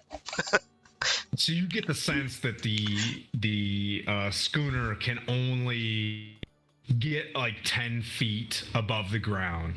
And if you want to explore the ship more and how the ship functions, that's your role play. Right now you have basic, lateral movements. You don't have pitch, but you have yaw. Yeah. Is that right? You don't have pitch, but you have yaw. You have yaw, but you don't have pitch. We don't do this. You have thrust. Right. There we go. We're using terms here. Hey. So I like it. Unless you ask more with Fedge at all,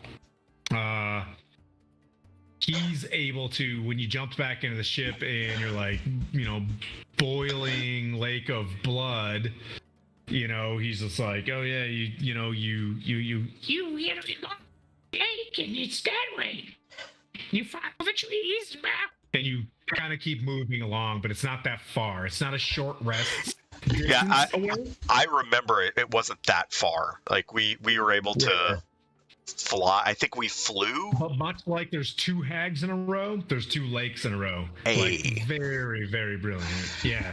So in this journey, which is called the Path of the Demons, you're at Second Lake, and you keep moving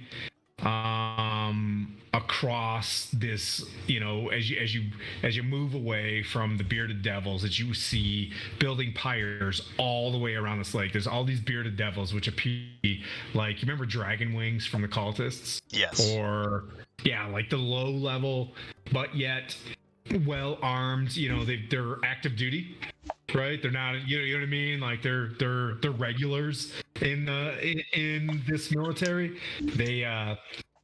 They're around the lake creating the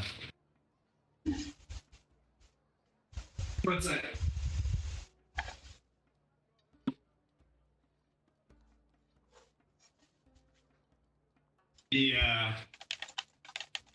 They're pushing back this demon spawning location. Every time we start back up, I've got to get the dogs in order because I moved for a second. I apologize.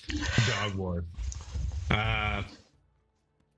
So you kind of drift away from the trees, the busyness of the trees that are around this lake. So there, you don't see a lot of like humanoids, right, or fiends or whatnot. So like this is as you drive into more like barren land. Like there's the windswept desert area, and you keep pressing and it's almost like there's a haze that you kind of push into, like the heated haze. You press through that for a while, and the kobolds are running around the ship, keeping things going. You're holding steady. One of the kobolds is in the front, kind of like peering forward and kind of pointing in a direction for you guys to follow. You press farther ahead, and then all of a sudden, Kaigon, what are you doing on the ship? I'm just going to take my my normal spot on the bow, just kind of keeping an eye on things. Okay, there's the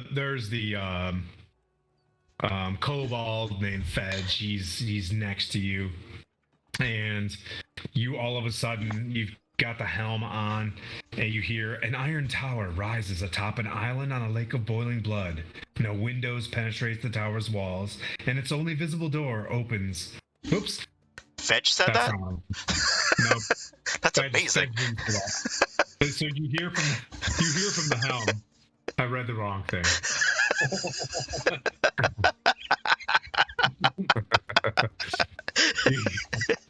Like, Fedge, your voice changed. What happened? This is the vice of running a large party. You hear from the helm like a telepathic voice. A tower tumbles between planes on the whims of a mad mage. Where it goes, nobody knows. And then you see through the haze an iron tower rises atop an island. I jumped out of myself. An iron tower rises atop an island on a lake of boiling blood.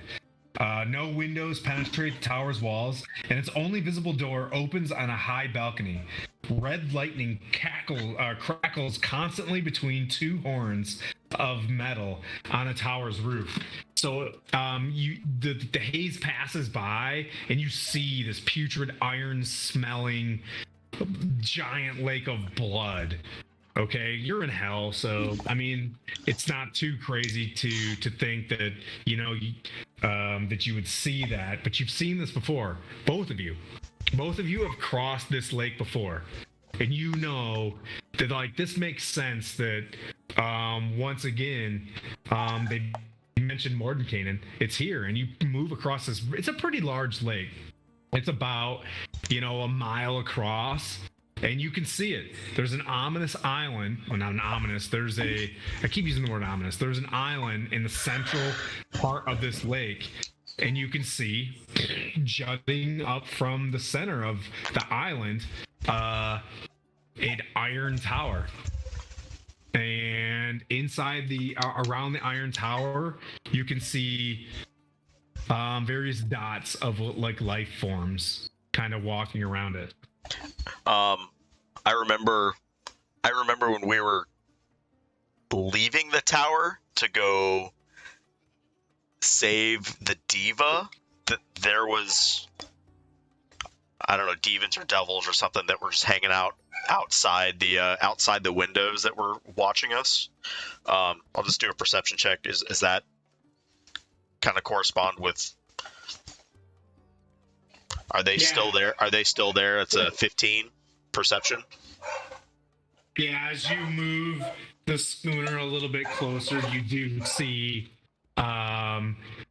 big, fat, muscular,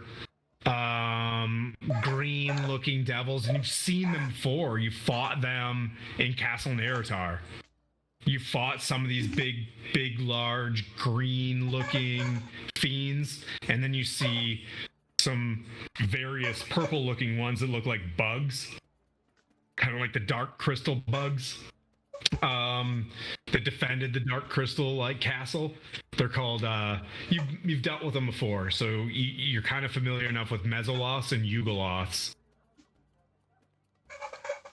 Stay away from those guys for sure. They suck.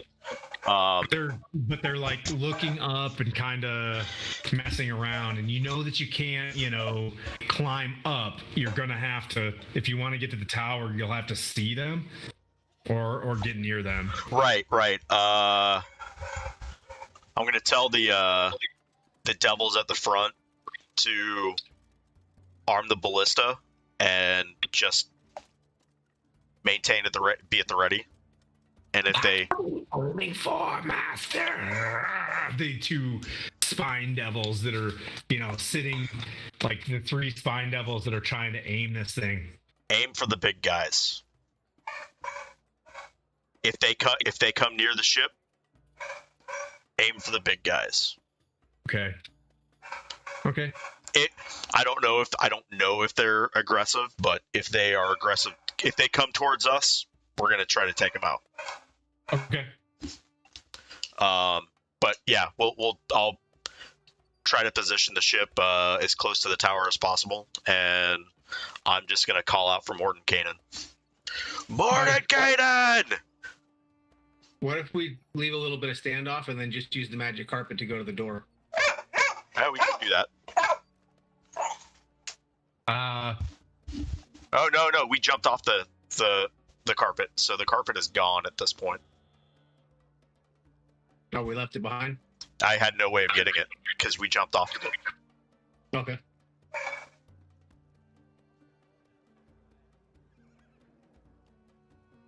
Yeah. So there's large, boiling, hot, boiling lake of blood. How close do you want to get to the tower? As close as I can get without, hitting it, obviously. You see that the various monsters at the base of this thing are looking at you, but they're kind of more focused up the tower than anything else. What's the word? Simulacrum? Simulacrum. Simulacrum. See an icy simulacrum. I can't say this word, and I never will, so I'm not going to try. You see an S7 standing at the top of this thing and looking down, and it appears to be speaking to various of these creatures, to be specific to large Yugoloths.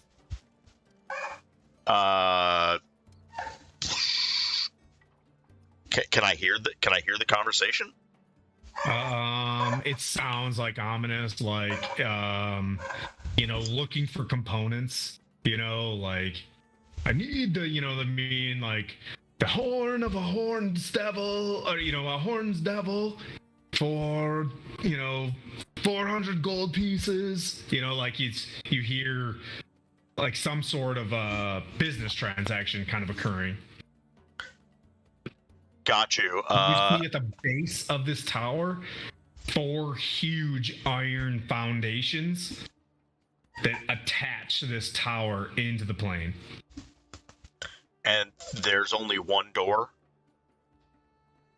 There is no door that you can see. I thought you said there was one door that was high up, or a balcony. There's a balcony, yeah. That's kind of what... Is there a way for us to get to the balcony? Not without climbing or flying. Kaigon, you ready to do some climbing? Oh yeah, anytime. Here's an insight check, though, I'm going to give you. Yeah. Do you want to leave your ship?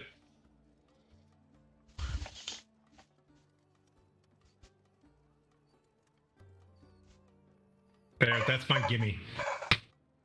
No.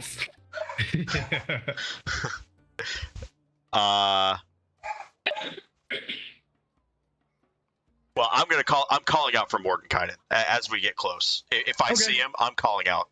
If I see a simulacrum, I'm not smart enough to know that's not him. I'm gonna just call out for Mordenkainen. Okay. Mordenkainen! It's Manu! I'm back! What? You leaved? Of course!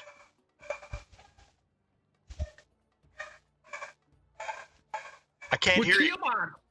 Excellent, excellent, excellent, excellent. As his voice booms across the bloody lake. Wowzers!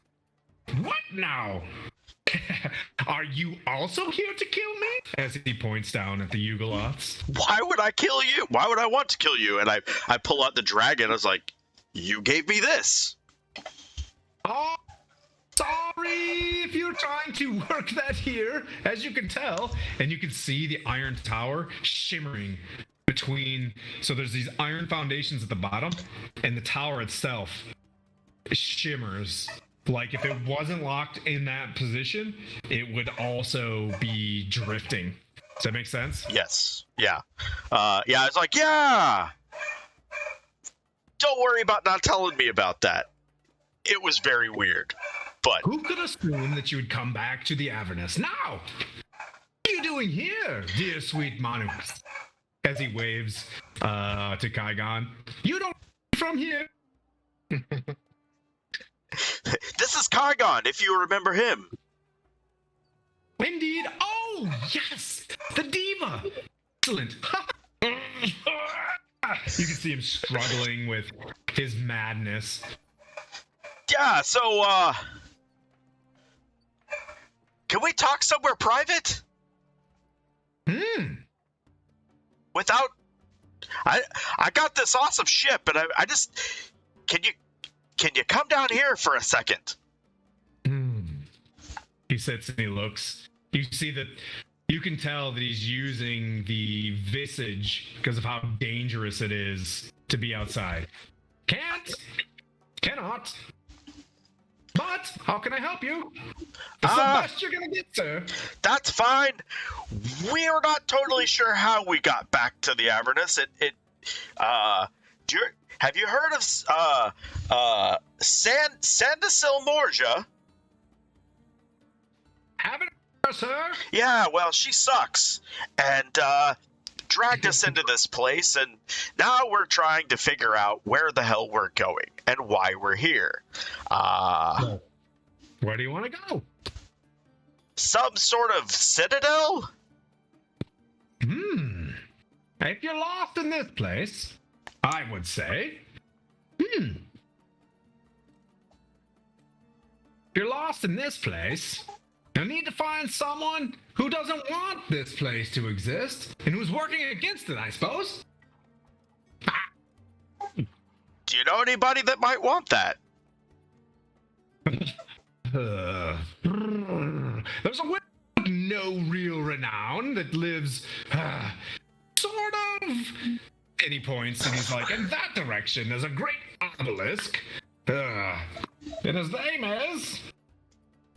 There's a wizard, and he's got ulterior motives against this whole, an obelisk. Is he your friend? You know, I would spend 3 straight days, like studying all this and not write the dude's name down, but I would have every other detail about him. His name is Frank. Yeah, but anyways, I got it now. But he was like, there's a mage of no real renown, and he has ulterior motives against this plane of existence. I tried searching him out with these useless Yugoloths for information around here. His name's Ublax, and he's crossed the pit of Shumath in that direction. He should be able to help you out with, what is this place you're speaking of? Bloodless, bleeding, bloodless citadel. A bleating citadel full of sheep. The bleating citadel? The bleating citadel.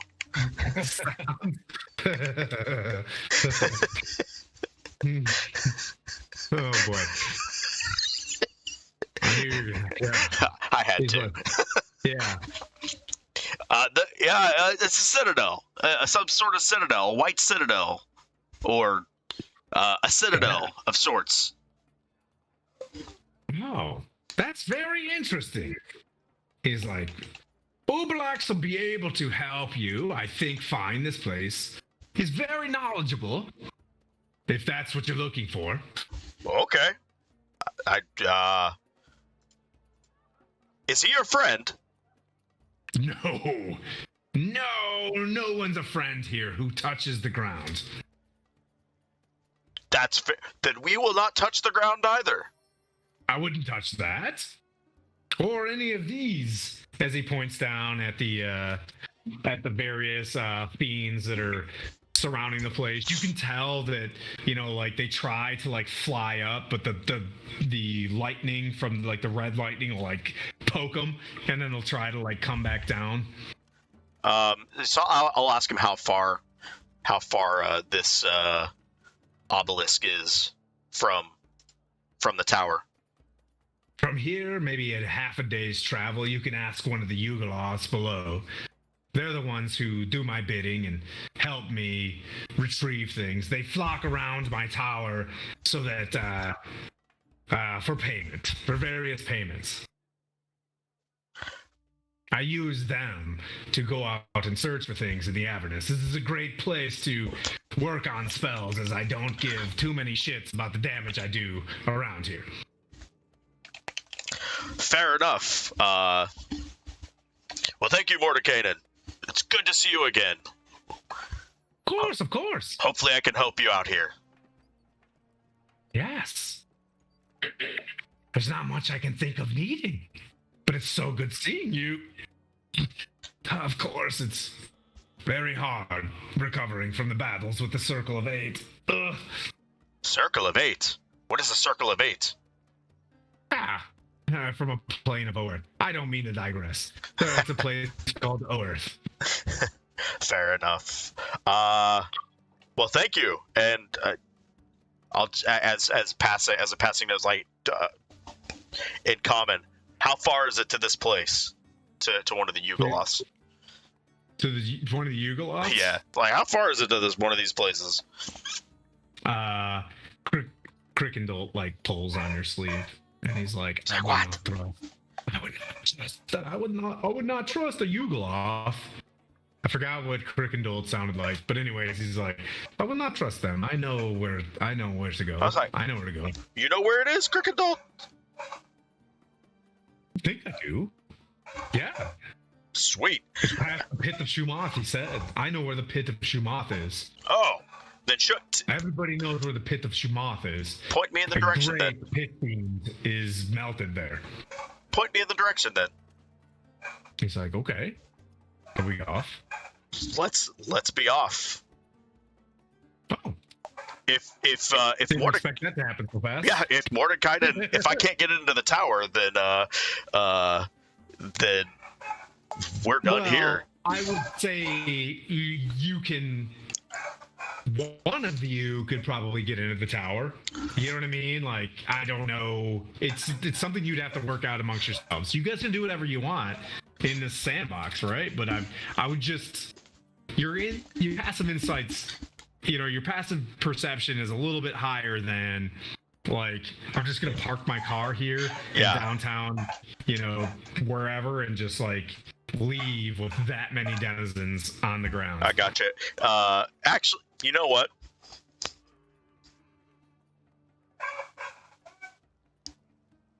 Kygon, can you hold the fort? Yep. I'm gonna go try to climb up to the balcony. Okay.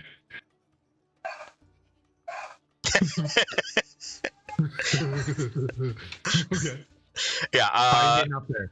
It is like smooth iron. But I think I have. He's like, Zimzalabim, and like you can fly. Oh. So yeah, I just Superman. Come! Quick! They can fly too. Let's go. Up to the balcony inside. Yep. And as I get inside, once again, as you get inside, you go into that balcony. There's the massive. You know, there's like the circular room with all the Bunsen burners and beakers and things like that. There's various. Like, remember, like various Lantauruses laid out everywhere as he was artificing. There's that library that floats around you. That's like an endless library, right? Like as you get there, there's like books, and it's like turning. It's like very Hogwartsy around you, and then there's a spiral staircase that goes up to the roof. And is Mordenkainen inside? You walked into the balcony, you passed the simulacrum, you see him in a distance in his robes, high collar, looking like oh shoot, I forget. Emperor Z something around. Oh shoot, what's the from the cartoon? Yeah, anyways, so you see he's got like a high collar, you know, that kind of wraps around his ears, and black, it's like black with red rim around him, and he's working on various things. He's got a book open in his hands, and he looks over his shoulder at you, and he's like, "Oh, yes, come, quick!" Yeah, quick. I'll reach in and grab the dragon. I was like, "Will this work inside your or your tower, or will it work? Of course. Will it stay in one spot?" Of course, and here it will. Yes, of and course. I pop open the mansion. Yep. And it's like, follow me in here. Can you come in here with me? Are you safe to do that? Why would I need to go in there with you? I don't want anybody to hear this conversation. Okay. Looks around. He's like, okay. And you see him. He takes a bit of silver wire, flies it around, puts a few runes up. Okay, Manu, let's do this. And he hops in. So I'm trying to figure out what the F is going on here. I got pulled into this. I got pulled back into the Avernus out of nowhere. And we're trying to find the Bleeding Citadel. You could do more with this place. It is still just a cube. I'm a very simple man. Understood. He's like, very well. What? It appears to me that there's a lot going on as Zariel is trying to pull souls down into hell to fight the demons. I can't get rid of this voice that I keep using, so I'm just gonna switch to Tim voice until I find Mordenkainen. You're gonna have to just rely on the exterior, as the voice is not. It's a great Mordenkainen. Thanks. He's looking around, and he looks deeply into your eyes. His eyes, being like fiery of like just infinite universal, knowledge. Just like, what specifically do you need to know, Manu? As his mustache twirls up. What do you know of Zariel's plan? Like, how long have you actually been here? Zariel has a plan other than defeating demons. We all know this. Is that her? Yeah, she'll do anything to defeat the demons. Souls feed her armies. She's going to take as many souls from Faerun to push back the demons who come out of the River Styx. Fair enough. And you say this wizard can tell me where it can help to get me to her? I don't know much, but I did run across this wizard of no renown. He looks at you like deeply. I think that's the path that you want to stay on. Now, I want to be able to use this tower here as much as possible. So, please, don't put me at risk. Of course not. Why would I ever do that? Okay. I would go there. Is there anything else I can help you with? I think that was it. But I wanted to come see the real Mordenkainen. Okay. I'm here. It's good to see you, sir. It's good to see you. I can tell. I will say something. Keep that patch covered here. Yes. I figured that out with the kobolds. I showed that to them, and they got really excited. I did see your friend in yellow. He did pass through here. He seems to be keen on trying to get to the abyss, or beyond. Somewhere beyond the abyss. So, he's a weird guy. He's weird. He is a weird guy. But I'm glad to know that we found Oldar, too. Oh. Since I effed him in the A, I'm... It was an accident, I swear. Figuratively. Yeah. Figuratively. He ended up here as well, and he kind of sent us off in this direction. So, but thank you, and how's Jacob? He's like, Jacob! And you see, like, this dude running around the corner, and he's like, he's got, like, wool cap on. You know, he's got a broom in his hand. He's like, "Hey, Hey, high five. what are you guys doing here?" That's what we're trying to figure out. Oh, We don't know. We're trying to find the Bleeding Citadel. I think the world really depends on you guys to figure it out. Well, I mean, listen, Jacob. We're trying to figure it out. Trying to find this Bleeding Citadel. If you knew anything, Mordenkainen would know. Yeah. Nah. It's like I like to keep it simple. I like being able to just hang out here in this universal spaceship. Yeah. So, we're gonna head off to this obelisk and see about this wizard of no renown.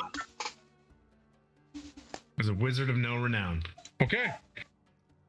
Yeah. Anything else you can think of? No, not really. I think that anything to help out a friend, Mordenkainen. Alrighty. Okay, so you're gonna return. You Yeah. Okay.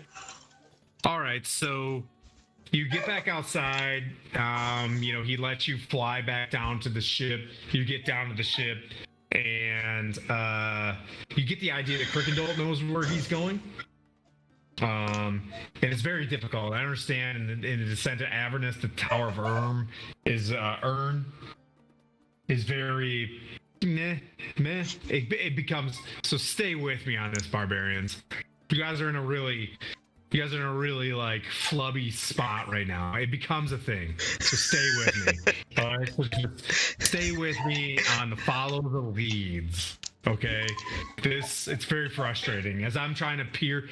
If you had the campaign guide, it's like 2 paragraphs. Tower of Urn. Mordenkainen says, go find a wizard. So if like you were playing this campaign, like you have to travel like days across the desert. You know what I mean? Like I could really slow this down for you guys, but I don't want to. So like there it is, Mordenkainen.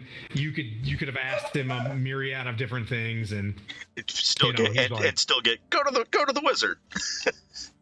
It is because when you get there, that's kind of the jump off. This is all admin. That's kind of the jump off. The other party has reached the jump off. You guys are still at the like, I don't know, go that way.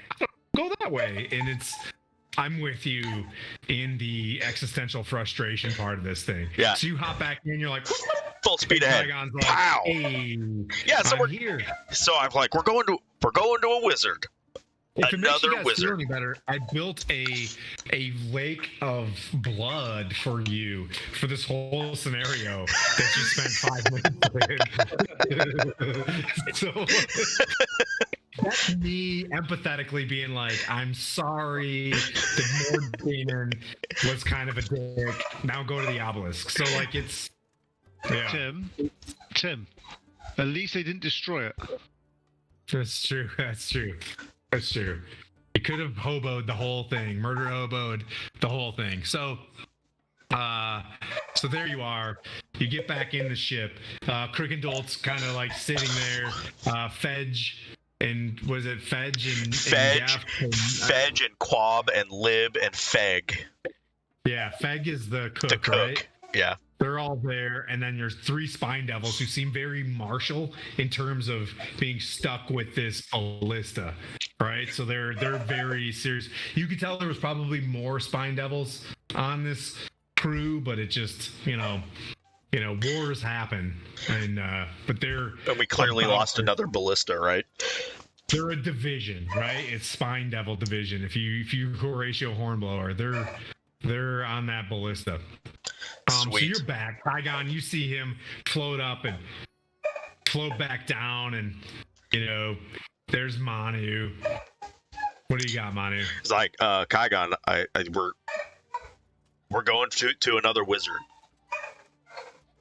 I know. It's weird that just DMing, there's 2 green hags in a row and then 2 wizards in a row.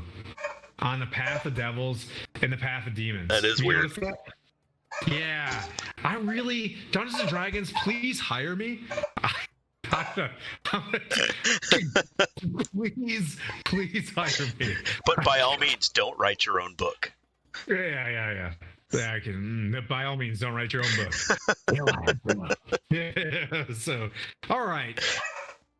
So you guys get back onto the lake of boiling blood, and you can smell the iron just steaming up. And Kaigon, you're like, what the F is happening right now? As you got the hammer over your shoulder. Things made sense before. Things aren't making sense right now. The idea that you just keep on hitting neighbor after neighbor to figure this out is frustrating you. You get it. Manu comes back down and he's like, okay, we got to go talk to another wizard. Yeah. You guys are all like, and I get it. Like, is this helmet telling you anything? Can it confirm that this is the right path? Is it telling you anything, Kaigon? It's not telling me anything right now. It sounds like this is the right path. So Kaigon, roll his insight check. Get higher. I'm just gonna set the DC as a 4. 2. That's 15. No. You get the sense that you get this power that goes through you when you hear the voice of Torm, that you don't hear the voice when you see an oasis go by you. As you guys are just like jaunting around the Avernus, we'll just assume that you don't hear a lot, but in certain locations, you start hearing the voice, and that gives you a moment where you want to stop the ship. And that's all you get. Like, that the voice from Celestia, Mount Celestia, and all the gods up there is being suppressed in some sort of way. But when you do hear it as it arrives, like, that's some sort of beacon. Or like as you arrive to a point. Does that make sense? Like, as you hear the voice, it does let you know that you're kind of on the to go. Right. Just tell me we're going the right way. Yeah, like that's the only lead you have, right? Like there's not very many breadcrumbs based on your impulsive. Like, you all know you guys made an impulsive decision, and you guys are coming to grips with, if we didn't just jump into this portal, we probably have a better control of where we're at. So we can't get mad at Destiny, Master, in terms of like where we are, right? So we're trying to make it work. So you guys, what do you want to do? You're back in the ship, Manu. You grab the helm, and where are we going?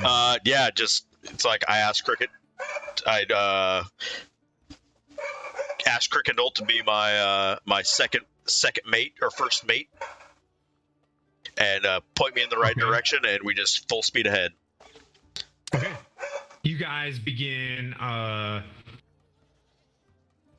pushing forward across this, like, you see the ominous like sandstorms, you see weird brambles, you see weird spikes and chains climbing into the sky, you see the weird comets that are like flying through, and just and you guys haven't rested in forever, and I'm going to say right now, you guys have reached the point where regardless of your short rest, you all take 1 level of exhaustion.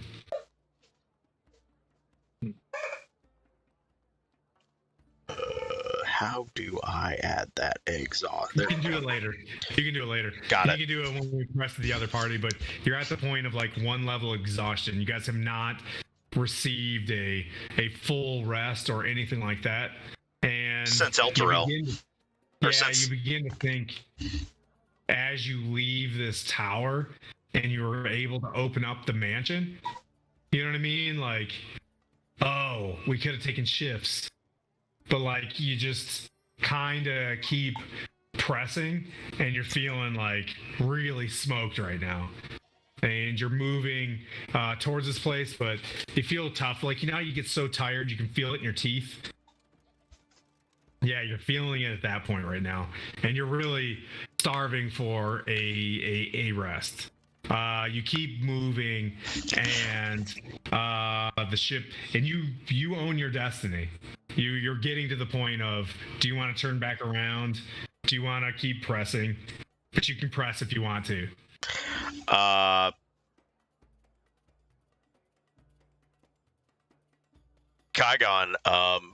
but if we're a bit away from the tower, I'll look at Kaigon and was like, hey, Kaigon, I was able to open up the mansion and actually, do you remember the last time we opened this thing in Eltureld? We ended up halfway across town. Yep. It didn't happen inside the tower. That could be handy. How are you doing? I'm tired, but I'm ready to fight. So could you fight better with a rest? Definitely.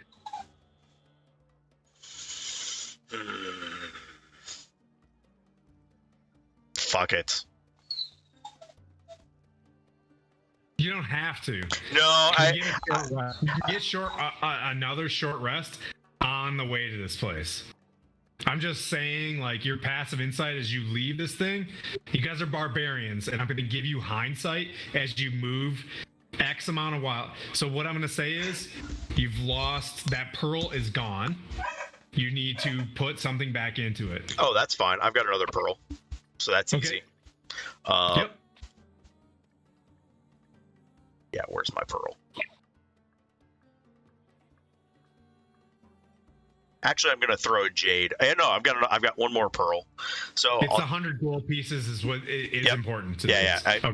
I've got a bunch of gems that are 100 gold piece. So okay. I'll toss another pearl down. It's like, okay, here's another pearl. Fetch. Like, grabs it and he's like, gives you a thumbs up. He lets you know when you're due, and he's like, "Hail Tiamat!" Then he runs back downstairs. That's unsettling, also. You know what I mean? But like, your passive perception is whatever. I'm like, I said no Tiamat. He's like, no Tiamat, gotcha. I said no Tiamat. Okay. Yeah, and so a short rest isn't going to get rid of exhaustion or cure exhaustion or keep us from exhaustion. I don't. Where's exhaustion, Connor? Help me out. Can you cure one on a short rest? Or not cure, or I guess not cure, but prevent. You can't. Yeah, it can't stop it because you basically, if you don't get a long rest in a 24-hour period, you get an exhaustion. Yeah. Okay.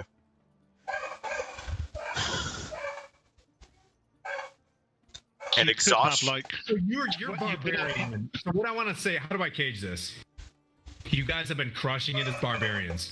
You finally reached one of the first moments of your entire life where, like, oof, you cannot do that deadlift of, you know what I mean? Like, you can't do a 500-pound deadlift for reps. Like, you're just like, crap, I'm becoming a fighter. Like, I'm becoming this is getting tough. Yeah, okay. Let's go find Mordenkainen and get this rest over with. You're turning it back around. Yeah, we'll turn it back around and okay. Just that wasn't a DM gaming, but I just wanted to establish the environment that you're in. No, that's fair. Right? That's fair. We can get like 10 work. We can get 10 minutes down the road and be like, fuck. Yeah. It's like, I'm tired. I'm spent. Okay. Yep. And realizing that the mansion actually works, we'll go take that rest. Okay. So you guys make it a little bit. You turn around in the haze. The kobolds start like hissing and snarling at you, and they're like, "Nah." And they turn around and they're like, "Whatever." And they just kind of keep like banging hammers, and you guys go back around. All right. So you arrive back at the tower. You see the tower, the simulacrum, S7 is not on the balcony. And you see two less, you only see one Yugoloth and 6 Mesoloths around it. But 2 Yugoloths are missing. Interesting. I'll call out to Mordenkainen again. Okay, he comes. The icy visage of him kind of shows up. It's like, yeah, Morty, we're spent. Can we pop inside again? Yeah. Don't leave your ship alone. No. I've been in this neighborhood before. Whoop, whoop. And he does the whoop. I'll take Kaigon. Take the helm for a second. Fedge, stay here. Spine devils, push the ballista to the edge and aim it at the final Yugoloth and like hiss at it, and the Yugoloth kind of fusses back at it. You get who's going up first? I'll go up first, just since I have the dragon. He's like, interesting thing about Yugoloths, Mazaloths, Yugoloths, Ultraloths, the Loths. They are the mercenaries between the devils and the demons. They don't pick sides. Interesting. So, can be. He's like, can be trusted. Mustache. Can be trusted. Trying to stay in character. I don't know. I don't know how he would. Anyways. I'm just gonna look. I was like, listen, dude. I'm glad that this my mansion worked in here, because it fucking didn't in El Terrell. And he's like, you see what I had to establish through a wish spell. And he's like, that takes a long time to put those iron foundations around this place. Like, to be able to hold this, it's tough. It takes a lot of work to put my tower here. So he's like, all right. He's like, I tell you what, you guys can rest, but this tower's gonna have to disappear after your rest, because I gotta get out of here. I can't stay here very long. That's fair. But it's so good to see you again. Always good to see you. He's like, it's always great to see you. And he's like, look. He's like, and he hands you 1 greater health potion. Oh. He's like, that's the dungeon master saying, hey, thanks for coming back and taking a rest, because it was going to be a shit show. Well, I appreciate that. Yeah, you're welcome. Yeah, so I'll go take a rest, and then I'll swap with Kaigon unless he wants to. Manu, I'll say one thing. Tim's a lot nicer than I am. No. I know that. Take your time. You're a son of a bitch. So you both get to take a long rest, and then you guys can press. We're going to take a 5-minute break, and we'll come back at the Wandering Emporium. Sounds come good. Back, party number 2.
Okay.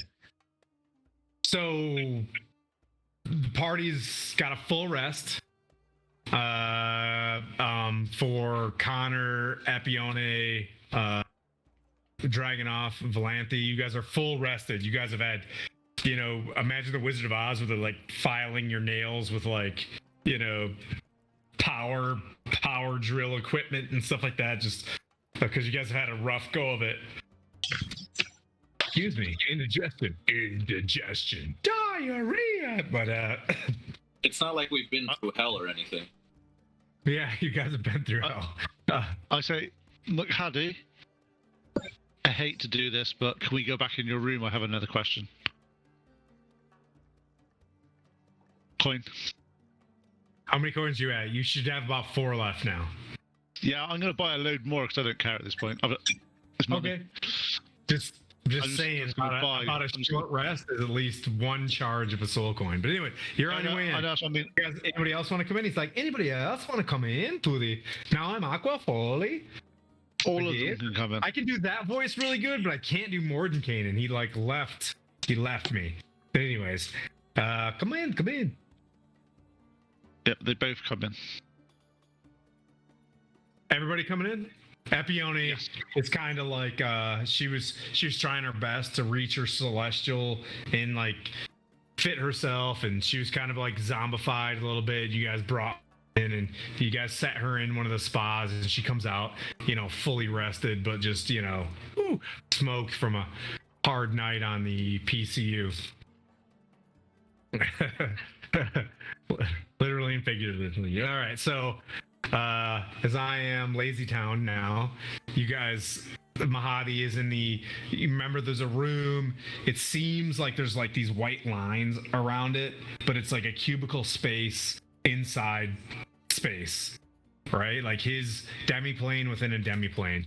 Anybody else want to go in with Connor? Or come in to keep it straight. Yeah, anyone wants to come in. You're all in there. That's fine. You guys have full rest. You guys all have like space espresso, and you guys are just waking up and just like cracking your back and like, I feel fantastic. Once we get in and the door shuts. Okay. Must be my near-death experience that clouded my mind for a while. Yeah.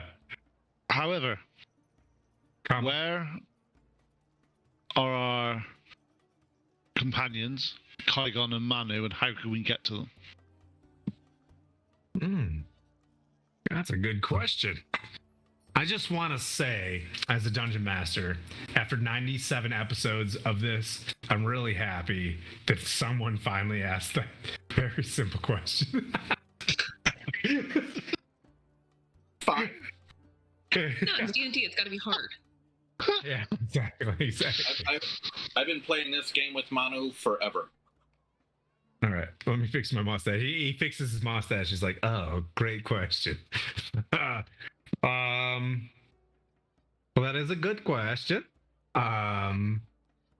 So I would have to use my imps to find them if they're here. You're saying they're here? We believe so.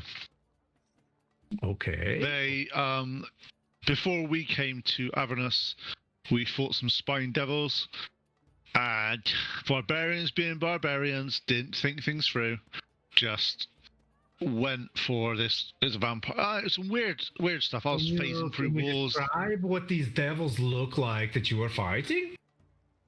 Yes, I described them perfectly. Oh, those aren't spine devils. Those were very humanoids with angel-like wings that look like hellish, and they were wearing full plate mail. That seems crazy. Those are called Aaron Yeses? Aaron Yeses? Yeah, and Aaron Yeses. He's a very, very dangerous, very powerful devil, and those were sent directly from Zariel themselves. Zariel herself is surrounded by no less than about 10 of them. Yeah, well, we killed one. Well, we tried to kill one. It went down to 0 hit points and then had some DM plot armor just appear. But... Oh, that's interesting. That's great. Okay. You've never done that before in your experience. Now it's a seagull, but I have a mustache. No, I'll say, but obviously 2 of our companions went, and there's a number of possibilities. One, they're here on some beach somewhere with a deck chair, sunning it up. The next one is they may be captured, just like my father somewhere, and we need to rescue them. Or the other one, which is highly unlikely, because to be honest, Barbs, they like to have a good time. They don't think too much things through. They could be doing some epic journey without us. We're on the If beach. there's something that I don't know and I need to figure out, that will either cost your soul's contract, which you don't want to give, or I can ask you to go outside to the postal courier, Fatala. Maybe, if you tell me someplace that you're going to be at, I can go look for the information for a fee. I will find the information for a fee. And then I can meet you at the location. If you can think of a location you might be at a specified time, and I can give that to you. I'll talk to my friends. I know When we're you off arrive to at the gates of Bell, I can give you the information. I know you're going there, are you not? At some point, maybe not straight away. Depends on what our next. There will be an imp named Jeffrey. If you say Jeffrey at the gates of Bell, he will deliver you the information that I will find for you. Are you willing to take the costs of this? What are the costs? Are you willing? Do you want it? This information? What is the cost of the information? Give me that ring. Ha ha ha! I like Manu. He's already had one of my items.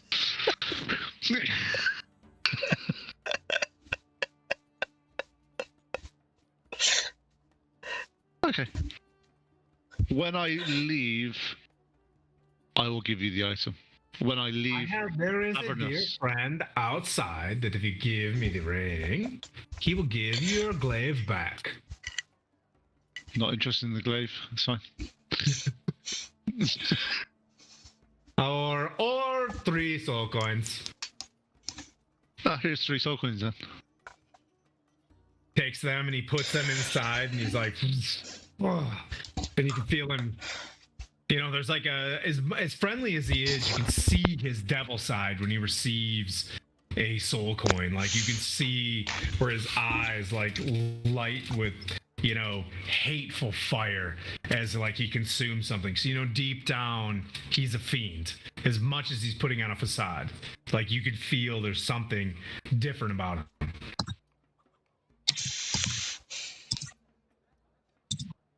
So you're down to 1 soul coin. Correct? Yep. But I'll buy some more before we disappear anywhere else. Okay. Okay. Well, Fatala will meet you as outside. we're going out. As we go out and say, Jeffrey, better find out some information that's worth it for those coins. Yes. We found out where the sword is. Are you in the thing? Sweetie, it's in the bleeding Citadel. You guys have got it. You'll figure it out. Oh, your soul is so valuable here. What can I do for it? I'm gonna side here to Epione. They want to kill us, you and me. We're marked here. Isn't that cool? Isn't that cool, that setup? It does work out when you look at the camera with everybody's faces. I know.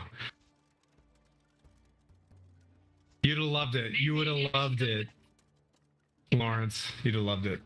I got a whole thing where you guys can see all the faces over there. I did stuff. Sorry about your stomachs. But there you are. You're in the Infernal Rapture. You guys outside. Any more questions for fees? How about you, my dear? Is there a question that you have for us? And you are in a very secure place, but it only costs money for questions. Hey, you can think about it. You go outside, you come back in, you want a question?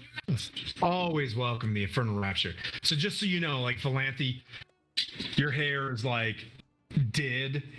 Like you're like your robes are like cleaned, everything is like squared away. Epione, when you went in, your purple robes and your big high, like you have never felt so like well groomed. Everybody is like day one fresh after being in this place. Powered up. Oh yeah, with the crown. Oh, that's yeah. There it is. If I move my head, it's gonna fall off.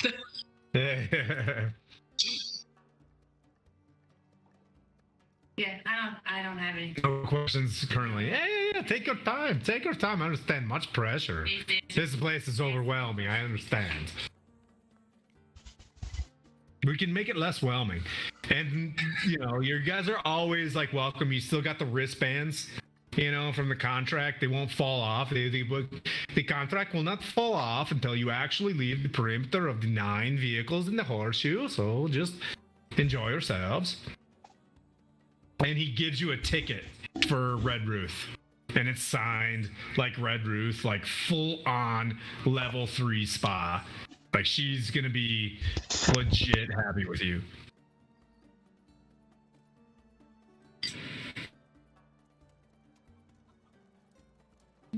I want to go check out the rest of the Emporium. Okay. Yeah, so you go outside, and I'm sorry, I'm still using that voice. So you go outside, and to your left, Henry, you can still take a deep breath, kind of, in this place, but it doesn't feel as good as being inside the Infernal Rapture. As soon as you go outside, like, you still kind of feel that pressure of being in the Avernus. Despite it's a bit windy and dusty, but it feels a bit more peaceful. You look off to your left, you see a gigantic, indigestion, diarrhea. So off to your left is a giant forge with like a huge armory behind it. And 2 like sweaty looking, greasy, oiled up salamanders just like banging hammers on a looks like a real hellish looking Harley Davidson. It's got like armor all over it. Like it's looking sick, and they're just banging hammers trying to upgrade their, Hell's Angel of, the 9 vehicles that drive is the Wandering Emporium. To your right is a tent that's sealed. It looks blue. Farther down is, looking at my note, you see what looks like from here to Avernus, which is the postal place. You see the imps flying off. You see various looking locusts flying off to Lesser Male, and you see what looks like a very quick put together, like newer to the Infernal Rapture, a stand with various like vials and an awkward looking merchant that's kind of new to it. And then you see this like circular farm of weird looking fat larvae like bouncing around. Like it's a farm, like a corral of like larvae, and you see a hobgoblin like whipping the larvae and shaking his head. You said there was somebody here that could fix up our truck. Probably the salamanders. They look pretty keen to the guys in the little red truck. I want to start with them. Okay, so you just break off to the left, and you see one's got goggles on, and he's banging on something, and then he reaches over and he reaches this big puffer looking thing. It looks like, it just like it pushes some sort of like steam or air into this forge, the forge kind of blows and ash blows out of this thing, and he comes over and he takes his goggles and he pulls out a little piece and he's like banging on something, and he looks over at you and he's just like, yes, faster. What do you know about these demon crushers? What was the name? Bone Splitter, Demon Crusher, something. Infernal War Machines? We build That's the them. one. Yes. How can I help you? Do you need service on your vehicle? Possibly. What can you do to improve the mileage? Improving the mileage? You want to upgrade your vehicle? I see. Yes. Yeah. Yeah, for a few soul coins, we can add armaments, we can build weapons, and he points at various things. You see, like a weird wax figure, and he's like, I can make it scream at you. And he's like, he points at something else, and there's like, I can have it pick up things. What do you want it to do? Do you want it to be stronger? Do you want it to be more lethal? What do you need? Looking for. Do you need weapons? We have weapons. Looking for lethal, and we're looking for fuel efficiency. He's like, lethal we can do. Souls are souls. And he's like, Rosh! And a red-looking salamander comes up, and he's like, yes. He's like, they want to make it more lethal. And Rosh is like, looks up to you with his long, like, salamander-looking head, and he's like, you want the weapons on it? I build fire that comes out of it. This is not necessarily my best. As an insight check, I don't want fire. I want other. Another one walks up to you and like slithers its blue, and he's like, I can buy you weapons. You want weapons? Yeah, what do you have for weapons? He slithers back all of the weapons. And he's he's got like a flail, and he's like, he swings it around. I got a flail, and he's got like 2 swords. You want the armors? He picks up chainmail, and he's like, you got the chainmails? Ooh. I'll flag the team down and be like, hey guys, what do you guys think about this? They look. You do an insight check. 17. Nothing's magical, but it is a weapon. Okay. It's like any weapon, any armor you can think of is stored in this thing, but it's probably not magical. Like there's plate mail, there's all the way up to including plate mail, right? But there's like nothing magical about it. Nothing interesting. Yeah. All right, we'll be back. Sorry, barbarians. They picked the Wandering Emporium. You guys can find it later. Like either one of us would actually go to the Emporium and do anything. Right.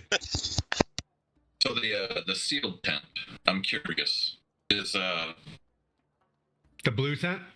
Yeah. Okay. What am I? Question: Can they upgrade my ring slightly because it needs to be better than it is?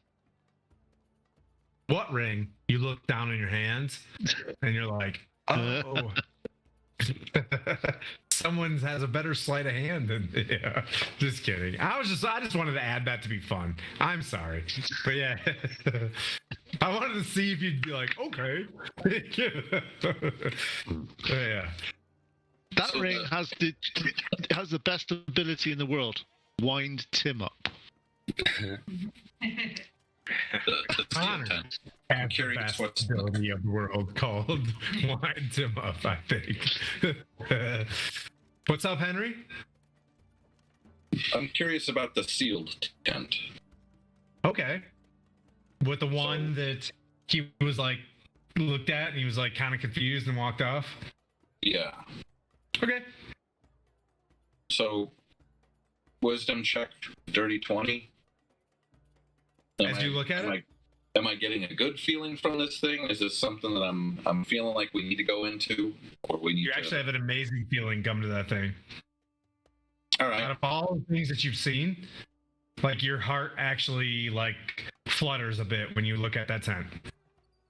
All right. I'm gonna let everyone know we gotta go in there.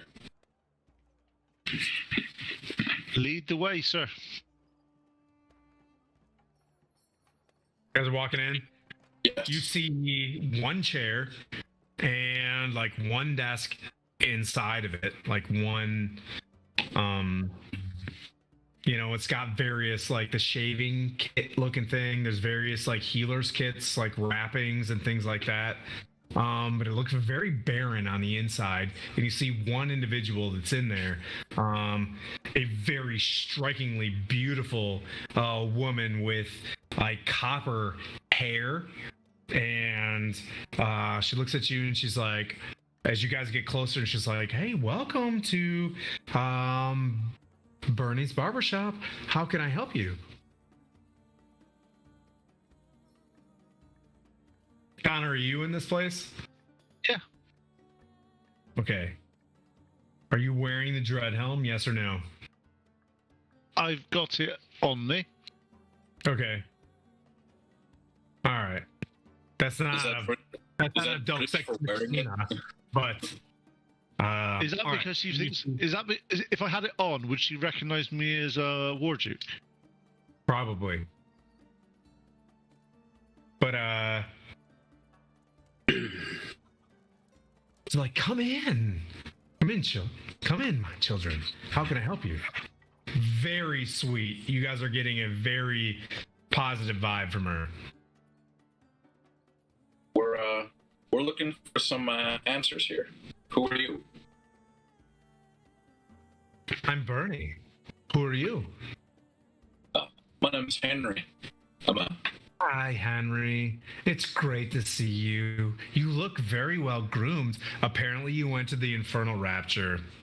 She shakes. So nothing touches this but You feels. spent those vile soul coins there.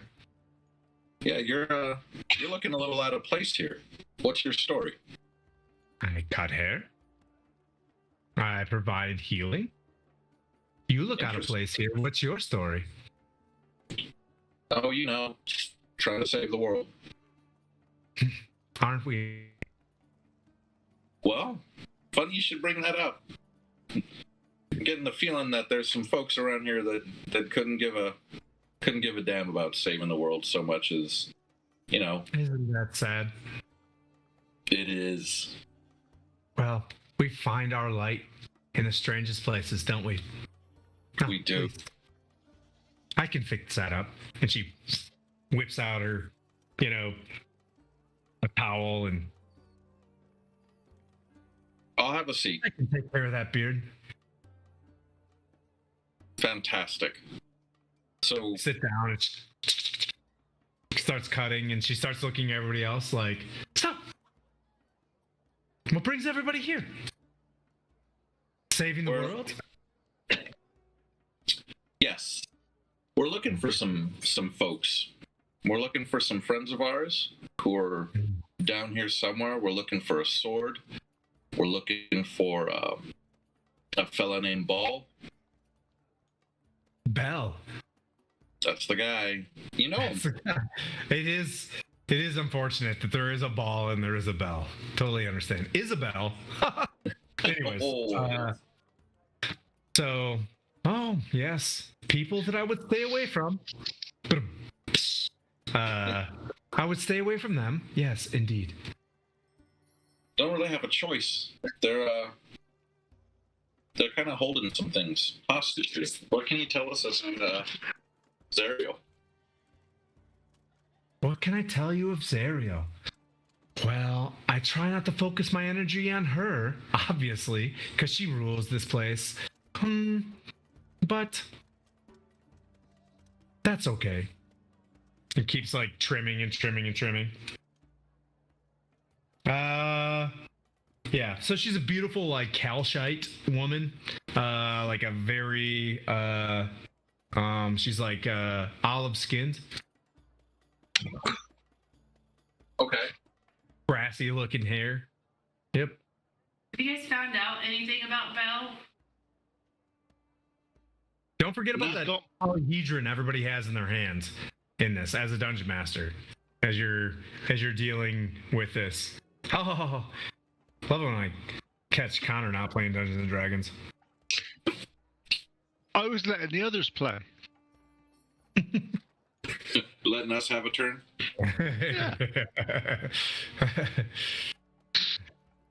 Yeah. So Yeah. I'm gonna do a wisdom thing Okay. because Henry's smarter than Nick. What I want to do is using the fine art of verbal gymnastics, get as much information out of my hair cutter as possible. Okay. So is that a persuasion? Is that a... I'm not as clever. Like I said. Charisma. Charisma. Yeah. Yeah. Anybody that ever has to talk to the girl doing your hair, charisma. I'll let you roll. Epione starts coming out of whatever, and she's steps forward, and puts her hand on her brother's shoulder and is like, "All right, let's do this." Yeah. My charisma's okay. Yours is better. Does he just roll with advantage, or do you want me to roll? You can roll with advantage. Yeah. Got one. Hey, now nat 20. Nat 20? Yeah. Okay. First roll back. Well done. Congratulations. All right. 26. So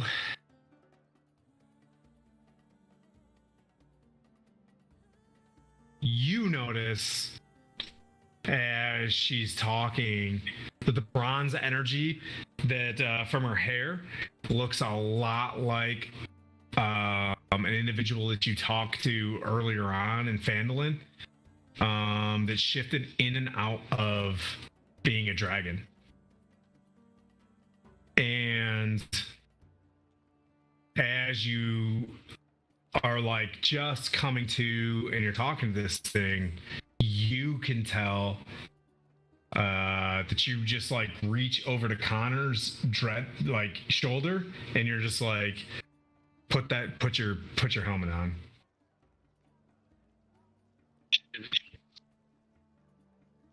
You can tell as you're talking to her that regardless of putting your helmet on, there's a massive shift, and she's not who she is. You can't tell who she is, but there is something blocking who she really is, and it is lawful good. Oh, it's another one of them. Can we ask her what her where she came from? If she's always been here in You get the sense from that perception check that she's going to try to protect who she is until she trusts you. So you're going to have to really, you know what I mean? Do some RP to get her out of her shell. She's in control of the situation, or else she wouldn't be in hell and not be able to reveal herself.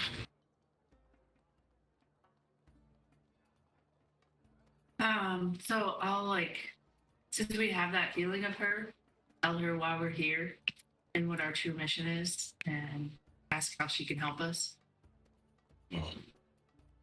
It's so hard to find anybody around here with a good spirit. You are the Archduchy, or the Duchy of Skyreach. I am here. As she tries to avoid what she's doing, she's keep an eye on Tiamat. I have been sent here by my master Bahamut. I serve and am an ambassador of Bahamut. And that's the extent of what I know, other than I have just only arrived. From the heavens. Unless you want to roll a religion check.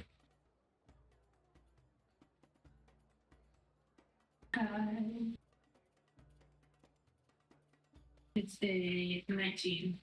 So Bahamut is the god of like good dragons. There's Tiamat, the queen, and Bahamut is like the king. She is like the ambassador of Bahamut. Which is, just so you know, she's kind of a big deal. When she says that, can I do insight check to make sure I believe it's her, or believe that she has actually been sent by? Yep. I'm really good at insight checks. So you're wearing this mask, and you can roll for advantage on it. Right.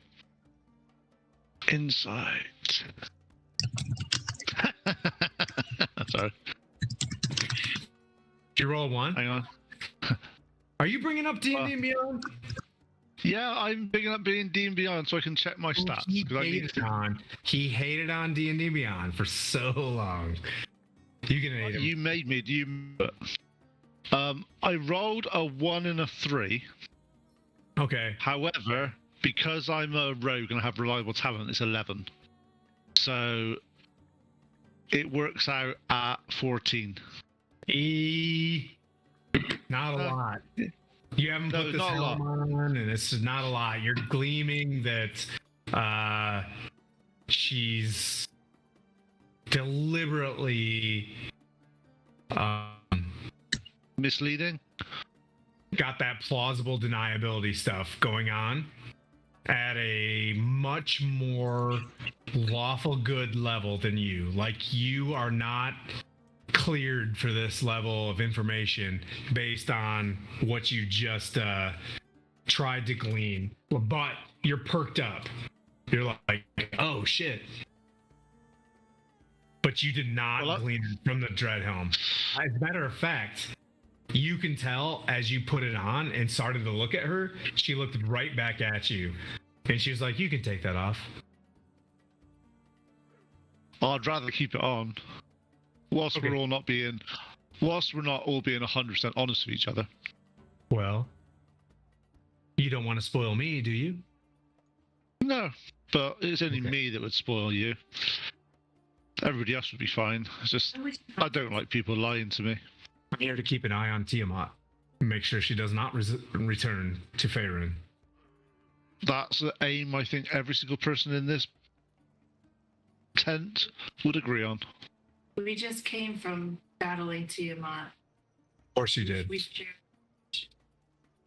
Okay. Whatever question you ask, you can roll with advantage on. Anybody have a good one?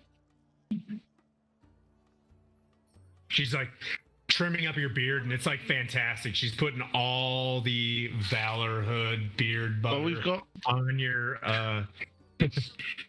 As we're talking to the party, we're going, well, there's two aims we've got to get, and then we've obviously got to beat Zerial and we've got to beat Bell. So we obviously know that we need to get a sword, we need to do all that for Zerial. At the moment, we don't know how to, or even if we should. And I may be talking out of turn here, and I know I am biased. Comfortable for all of these imps to hear what you're saying? What imps? As she points around outside of the tent. No. Can you send us? Have you got any way of protecting the eavesdroppers? Yes, you need to step closer to me, all of you. Nice. And she's like, she outstretches her hands. I get beneath her wings. Okay. Okay. And I'm gonna give you that. As you look up, she gives you like one hint. You see an ancient copper dragon. Like 60 feet tall, just for a split second. Huge. And then she comes back down. She's like, is that good enough, Connor? Recognize the dragon. That's a lot of risk. Do I recognize the dragon? No, because she does not hang out. So you met, what's her name? Okay. I think her name was Rain. Her name was Rain. Was the other copper dragon? This one does not hang out in the plains. This is Bahamut's, like, she's Bahamut's paladin. Like Okay. Bahamut, like she does Bahamut's work. I don't want to lead and put my bias on this, but I need to rescue my father from Bell, however that may be. I heard that may be some cause some sort of some unleveling of the realm, but he's got my father, and I don't, to be honest. That needs to happen, but we are here primarily to stop A Zerial. lot of different. She's like, Great. well, she's like, if you want to destroy Bell, why would that cause any issues to the current imbalance? Bell is Somebody, been usurped by Zerial. sorry, was that? Sorry, I missed. If you're here to kill Bell, that's no problem. Zerial would probably like that. We also need to stop Zerial.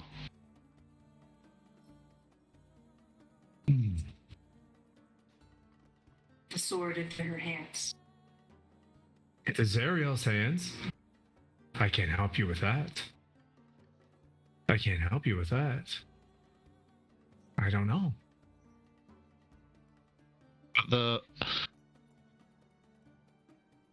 To be honest, it's all what's happened whilst we've been down here. It's all been a bit muddling. We seem to be having to make decisions based on what's not the worst decision, rather than what's the best decision. And You let's say that. my dear. And she Oh, rubbed your face. It isn't easy. so at this point, I feel as long as our aims are justified, the means where we are, to be honest, don't matter. I think there is an answer. So do you find someone who can rule this place? Who could rule this place? If it's not Bell, if it's not Zerial, who could rule? One She way of kinda, keeping like, looked Tiamat up. here. It's one way of keeping Tiamat here. And she looks at you. The 7 canaries.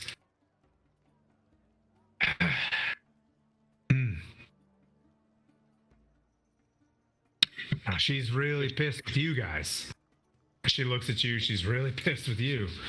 Are you looking to make a deal with Tiamat?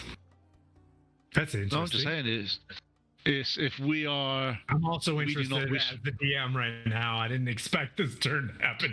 I'm like, that's interesting. That's interesting. If we. Our understanding of this area is if you are a ruler of. Zerial doesn't come to the realms, doesn't come to Furun, doesn't come to the various worlds to inhabit them. She's got her hands full here.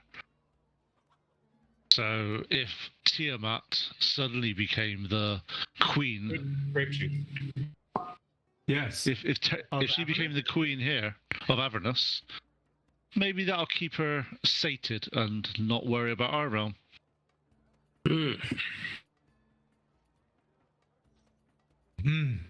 She sits back, and you can tell that you guys are encapsulated by copper wings right now. You guys are inside like this greenish hue that like shimmers in between, like the brownish, bronzish looking colors. And Can we call it the trust tree? You can tell that you guys are inside like it's not necessarily a demiplane, but definitely a cone of Silence. Yeah. That's very interesting. Yeah, I want to call it the trust tree. And she looks at you, Connor, and you have a bit of a lava dance, Tiamat, and she touches the burns, completely heals it. How am I going to get a date now? That was my in. Chicks take scars, man. Yeah. Yeah. Oh, We're just gonna have to pick more fights. She left a couple cool ones. She's like, she Okay. draws it back and leaves a couple cool ones. All right. So, but on this, if we can, obviously, Zariel, we know how to deal with. But if you are able to assist in some way with Bell, it will turn the tide down here. At that point, we then do need to find out what we're doing with who would be in power, and maybe that will then distract Zariel some more. You know, she looks at you keenly. She's like, "How am I supposed to assist with Bell?" I don't know. I honestly don't know.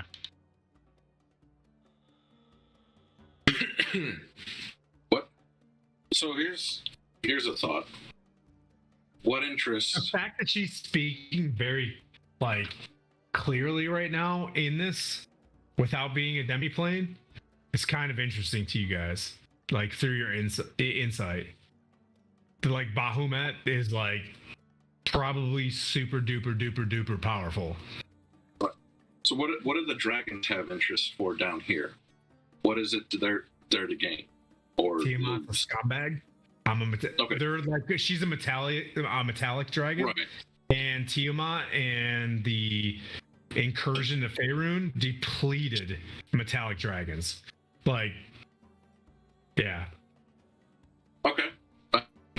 I'm just trying to figure out how can what we're doing down here, how can we be mutually beneficial to each other? Help me help you. She's like, I think this works. If that's your goal, then Do you think we could summon Tiamat to help us? you could definitely persuade Tiamat to rule Avernus. She used to rule Avernus. She was before Bell, Avernus, Tiamat ruled whatever plane this was. Do you think she? And also, so question, what was your name again? Sorry, my lady. You want to know my Well, real no, just name? whatever you want me to call you here, it's not a problem. Well, Called a stage name. Bernie here. Barali Stool is my real name. Okay, Baralisaur. Question for you: when Tiamat ruled this realm, Like, when your father was king. that sort of age, was Tiamat still trying to break out of this realm, or was she Tiamat busy and wants to content? rule everything. Tiamat wants to kill Bahamut. Yes. But she's had her ass kicked a lot lately. Maybe there was a discussion to be had. At least we could occupy her for some time to enable the metallic dragons to recover. I don't know. That's why we're all here. Do you know how we can commune with Tiamat? How would we have this conversation? The only person I can know is who I'm following, and his name is Archon the Cruel. Archon the Cruel sounds like a lovely chap. He's a small red dragonborn with the hand of Vecna, trying to summon all the pieces of Vecna to become a lich of some sort. What? No, it's not you. I'm looking at Skylar's face. Oh, okay. All right. Obviously, we're how Any familiar- information that you can give me on Archon the Cruel and his rise to power? So Archon the Cruel is the one that is probably the aggressive one. Tiamat is chaos. She's powerful. She wants to be the queen, as she looks over at you, Lawrence. She wants to be the queen of everything. She wants to rule. Archon is an aggressive man who wants to take everything into chaos and things. So What if we had Archon run this place instead? Oh, I feel that Archon is trying to be a lich of his own. But I know that Archon is a faithful paladin of Tiamat. So Archon couldn't rule this place. He's not powerful enough. Okay. There are too So many fallen archdevils. Is he your opposite number then? Yes. Interlocutor? What's the word? Interlocutor, yes. Tiamat to Archon, Bahamut to Bariastul. But she's not. You know how metallic dragons are not that strong? You know, they're just good people. You know, like Archon's pretty powerful.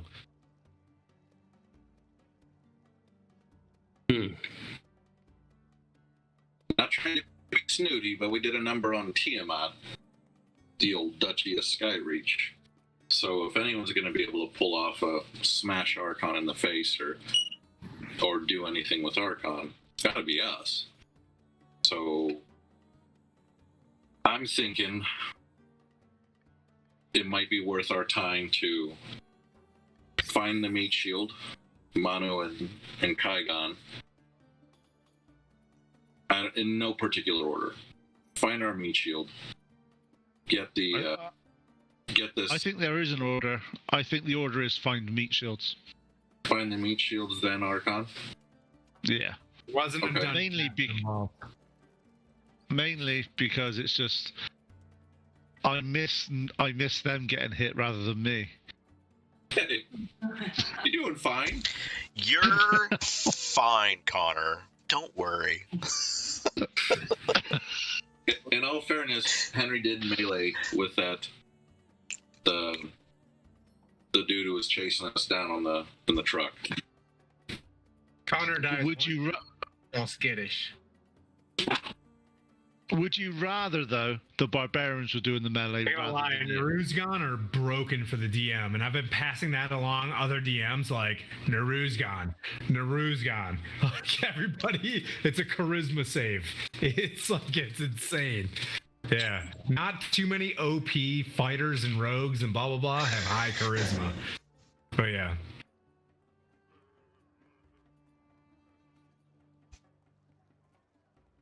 Okay. Is there anything you can do to help us protect us from the elements here and keep our souls good? I cannot. That's why I stay here, man. I hope for your lineage that you guys can prosper. I too hope that Mount Celestia can grow, as Bahamut is fighting alone as the only lawful good god.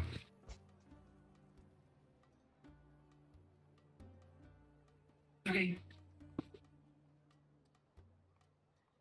Did she just say, my daughter's outside going, Papa, Mama? Hi, Daddy. Ignore. Addie, what do you want? Nothing. Okay. I look at Henry and Connor and say, where do we want to go from here? I said we seem, might be my frustration talking here of figuring out what we're doing, but we came here with one aim. Get the invitation from Belle from the Dow. Like, she can get you an invite.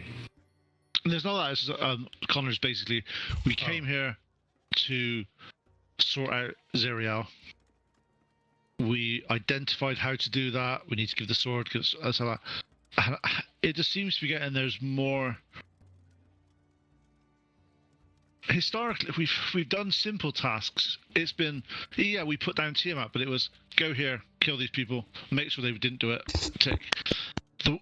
The weaves of the plots and the intrigue, these devils and demons. The Blood War is being overrun by chaos. I think you need to push this place back. With your powers, I can't do this. I can only spy, and I'm an ancient dragon. I only have the ability to spy. If you can do anything to put the Avernus back out of balance and let someone else take charge, I think you are right. So maybe Tiamat is right. So Zariel is the one who released Tiamat only into Faerun. Maybe Tiamat is maybe she's satiated here. Satiated? That's the word. Yep. I was like, but to be fair, did Zariel, from what I've pieced together from these, the complexities of these interactions they're having with the demons and devils here, did Zariel release Tiamat just so she wouldn't get in her way down here?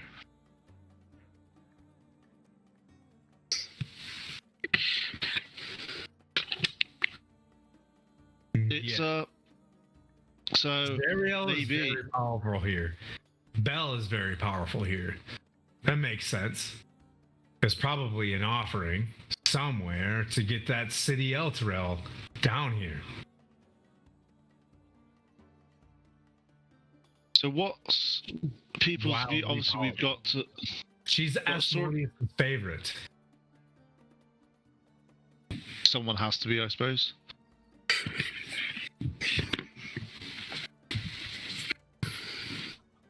What do you know where, or do you have any way of finding our colleagues, Manu and Kaigon? Without maintaining focus on Tiamat? I'm sorry. It's enough for Bahamut powers to keep me invisible here. Do you know anyone? We've got this person. 10 feet from me, you'll forget that I'm here. Just so you know. Oh, that'll suck. Gotta write it down. Yeah, write it down. If we write it down and highlight it, it's canon, and we won't forget it then. That's what it is. Do you know anyone here? I know you. These soul coins disgust you. I totally understand. However, we are using the souls that are down here. We're not introducing more. They're already lost. It's okay. Exactly. That's what I mean. We're not looking at adding to that. We're just using the ones that are here. Obviously, we have. Well, I've made a deal with. I can't remember his name. Sorry, 2 secs. Mahadi. Mahatma Gandhi? Yes. You're not there, Manu. Shh. Right. But do you know anyone else that we can also engage with that may be able to track down our missing comrades? That's a good question.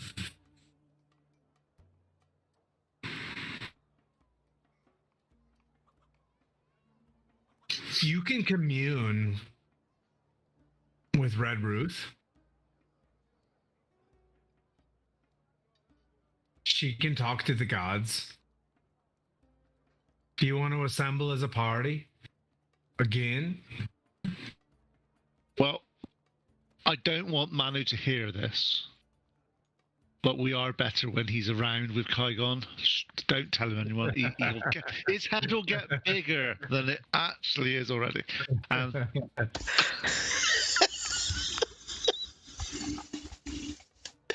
love you, Connor. The Avernus is a very chaotic and lawful place. It's always in a balance. Maybe staying on the path you're on is what's right for Celestia. I understand that. The path we are on, though, is to reunite Stronghold, so we are able to be at our best. Can we become Stormhold from here? Canonize that? Can we Stronghold? I like Stormhold. Hold on a second. Do I need to go change our entire branding? Stormhold's awesome. But yeah. I apologize to the stream because my brain is stupid. Okay. All of our brains are stupid. We realize that. It's February. Okay. It's not.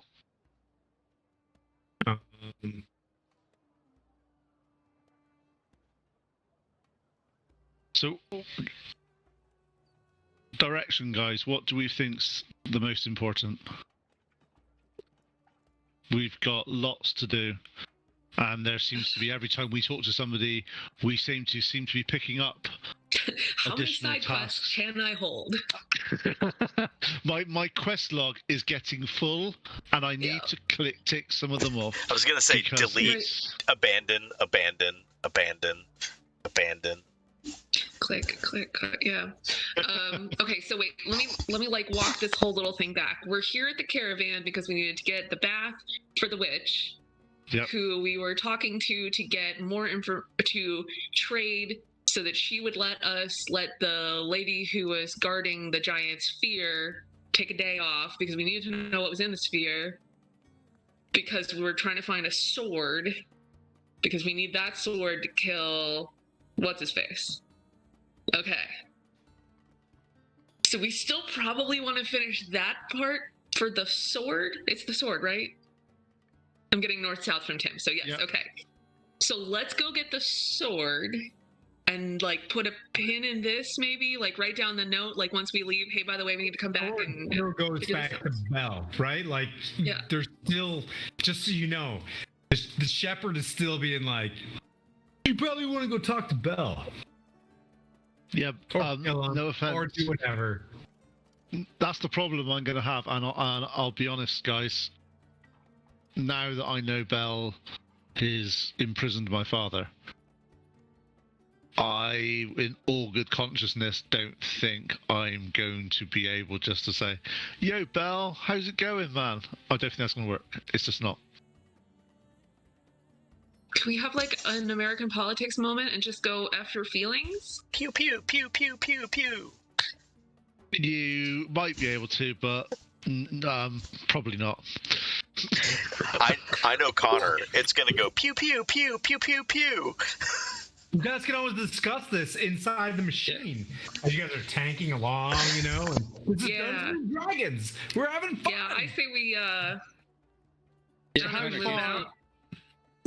Go, Connor, and I think I missed this because like my phone dropped out by the cabin where we do Boy Scout stuff. Like, we did arrange to get that bath over to like the red witch hag lady, right? Yes, good. We've there, got okay. we've got a level 3 token that when presented to her, she will get the bath of her Golden dreams. ticket. Okay, so let's go take that back to her. Okay. Do the swapsies, get what's her name out so that we can go figure out what's in the like iron ball, and we can like shoot and scoot, and we'll talk and go, right? Yes, okay. I'm getting a head nod from Henry. I would assume that Epione's on this as well. That's at least 2. Let's go. You guys are mounting back up. Yep. As we're doing this, though, It sounds Dragunov, up. you were about to say something to me. And it escaped. Oh yes, can't you just hold your emotion, just for a little bit, so you don't go out and try to go in there. I understand that. Nothing's more handsome than a stoic. You know what I mean? That like comes in like last minute. It's like. Shh. And the issue I have is I'm not sure how long your race lives.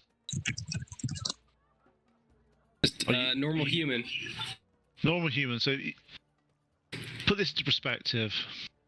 If your father was caught and held 70, 80 years, yeah, so 70, 80 years of anguish and they would be dead. Yeah. My father's been there now for last time I heard of him was 250 years ago. Okay, well, do you want to... this is coming from the samurai here, so maybe we can zen it up a little bit, and that will help us get your father out as opposed to going in guns a-blazing. I don't think I'll be going guns blazing. We need to find a way of doing it. I'm totally sure, but let's just say I'm not the best with the social interactions anyway, and I will have to take a back seat when we're meeting Bell, or if things may get out of hand. Okay. Yeah, that's probably for the best. He might have his hand crossbows at the ready.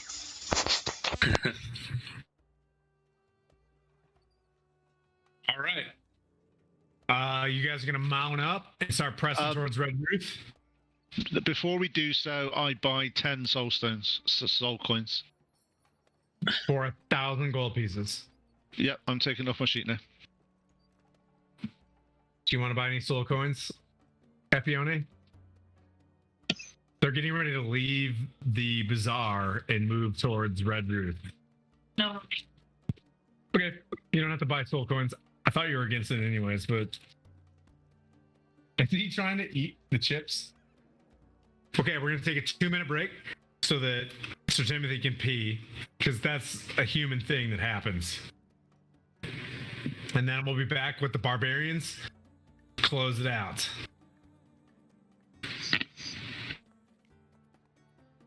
Let me know when we're on a 2-minute break.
Okay.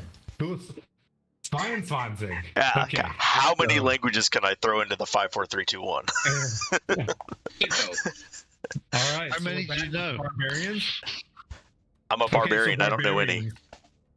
You guys have been. You're traveling towards the across the pits of Shumath. And I'm gonna just, can I have an SP behind that for how I pronounced it and or spelled it, because this campaign's moving so fast. We're So if I- barbarians. We don't know.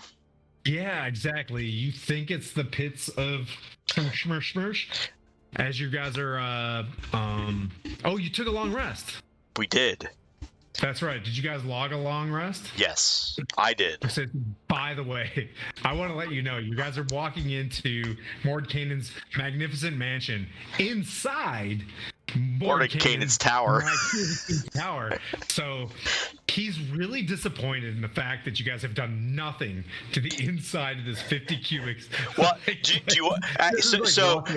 do you want to know what's inside of it? A Yes. bunch of art and just a pile of shit. There's a pile of stuff. It's 50 by 50. I looked into this because I wanted to start designing it, and I realized it is 50 huge by 50, 10 by 10 blocks. 50 by 50. Like, it's massive. Huge. And It's huge. so I realized, I was like, okay, so actually Kaigon and I can be inside of this mansion both at the same time if we're on opposite corners, and at that point he is 300 feet away from me, more than 300 feet away from me. So Yeah, so you guys are like inside that Wayne Manor car garage, right? Where like narrator music. What's his name? Anyway, so like there's Alfred. Right. So Alfred's downstairs in this huge white garage. That's where you guys are at right now. Like this huge, like endless white space garage. yeah, and there's tons of art. There's tons of art. And there's like 100 butlers like waiting at your service. And they're like, anyways, but you guys like walked in as barbarians. This is the worst waste of a Mordenkainen's magnificent mansion. But it's you guys walked in and just laid in the fetal position and just like rested and slept in your own stink. and we're like, this is perfect. Exactly. Yes. Exactly. That is, yeah. I did the math, and I was like, I want to design this, but Do you man, remember when Morgan this is Freeman huge. was Alfred and there was that big white garage? Yes. Yeah. That's where you guys are in right now. Just the gigantic, huge white garage. That's actually how I picture it.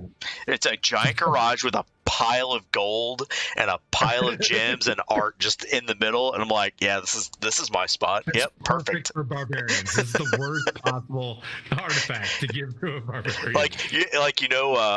Like a bachelor's apartment where you walk inside and it's a chair and a TV. There's always a flag of a state inside a bachelor's apartment. Yeah, it's like, so there's always a just flag. something stupid on the wall. There's just a a TV flag. sitting on the floor, and like a spool, like a giant wire spool for a table, construction spool, and a lawn chair.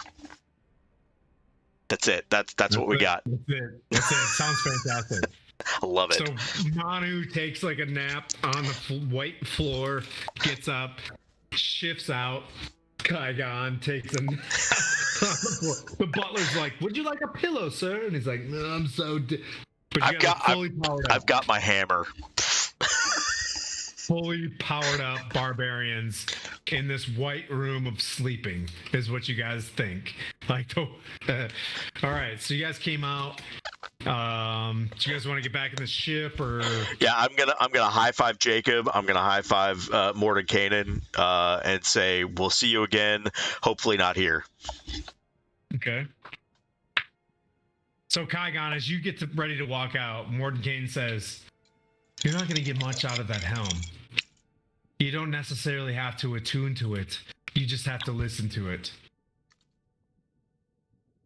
Good as you job. leave." As Gary clicks on his character sheet, This is no longer important. You just have to carry it in your hands. Like, as long as you're carrying it in your hands, you're fine. But if you let go of it and you're, you know what I mean, like traveling, you're not going to get the hints. Does that make sense? I'll wear it. I just want to tune to it. Okay. You lost the Thunderous Smite, though. That's fine. Okay. Damn. Okay. So you get 3 Thunderous Smites a day. That's huge. I can do 5 with the Hammer Thunderbolts. All right, brother. Go get the From 8 to 5. Confidence.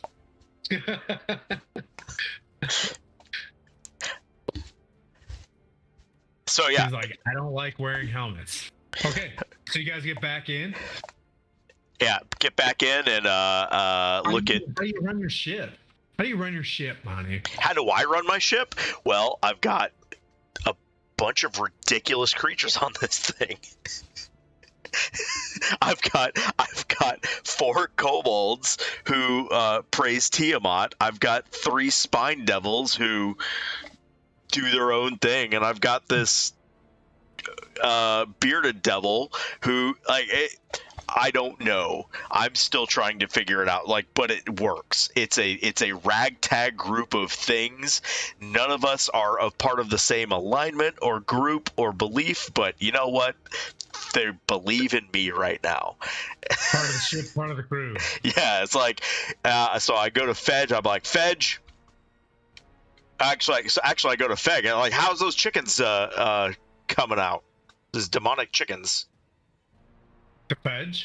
Yeah. Oh, to Feg. Feg. So you got Fedge. You got Fedge. He brings you up like a dripping burlap, like tiny sack, and he's like, chicken. And you can open it up, and there's meat inside this sack, and he gives it to you also, Kaigon. He's like, chicken. Oh yeah, I'm definitely gonna eat some of that. Okay. You eat it and you realize that this would probably help you out with rests in the future, but it tastes like chicken. Nice. You have tasted a bug or anything and it tastes putrid. This literally tastes like chicken. So I look at Feg and I go, high five to the chicken. And he's just like, he points at the back of your shell, and he was like, Cthulhu's Revenge. And he wants to, like, learn how to make your coffee. Oh, yes. And I, like, when we take a break next, yes, I'll show you how to make Cthulhu's Revenge. Okay. I would let Kaigon steer the ship, but we'd probably run aground. He's not very good at it. You did try to drive it once, didn't you? Yeah, it was horrible. Okay. All right, so you continue on. Yeah, so press on. Yeah. Yeah, you push forward. An hour goes by. Another hour goes by. It's the same thing. Barren wasteland. You see the haze of heat blow by you from the bubbling, boiling lake of blood. Oh, I want to stop you real quick. So when I'm not doing my long rest, I'm using mending to mend the ship. So because we're swapping off in the tower. Okay, so you are at the peak of your 8 hours, just so you know. Because he's at his freshest of 8 hours. Right. Just so you know. Yeah, no, absolutely. Yep. So you are starting to be like this, but that's okay. Yep. That's okay. Fine. I'm not at 24 hours. I'm at 8 hours. Yep. So he comes out fully fresh, and you're like, start pushing the throttle forward. I think I've made that mistakenly. I think I made the left hand mistakenly the throttle. Anyways, Which, sorry, we're in London town, and you push, the throttles forward, and you move out. You want to mend this? Well, yeah. While Kygon is doing his long rest, I will be doing mending on the ship. If you spend 8 hours looking at this thing, you realize it has about 350 HP. This thing's a rig, and it's about 50 HP down. It takes about 100 gold pieces per hit point to heal. If you want to mend, what does your mending spell say? Well, as far as ships, as far as spelled like mending a ship, I think I think there's a maximum amount I can mend per day without paying anything. So mending is the cheapest way to do it. I'll do the research, but in 8 hours, yeah, I'm mending it. I'll figure out what the maximum I can mend in 8 hours is. It's 50 HP worth of Spelljammer damage to this thing. This is half of a Spelljammer ship. So you guys are pressing. You guys are moving. I'm gonna read something that I don't want you guys to lose your mind completely on. But you guys keep driving along, and you see a deep rift slashes across the surface of the Avernus for as far as the eyes can see. The canyon is over a mile deep and filled with a lake of green slime that undulates as though breathing. It's like bleh, bleh, bleh. That's my sound. From a nearby cliff, a tributary of the river Styx cascades down into the slime. But you see about a Reich wave's width bridge from the distance off to your left.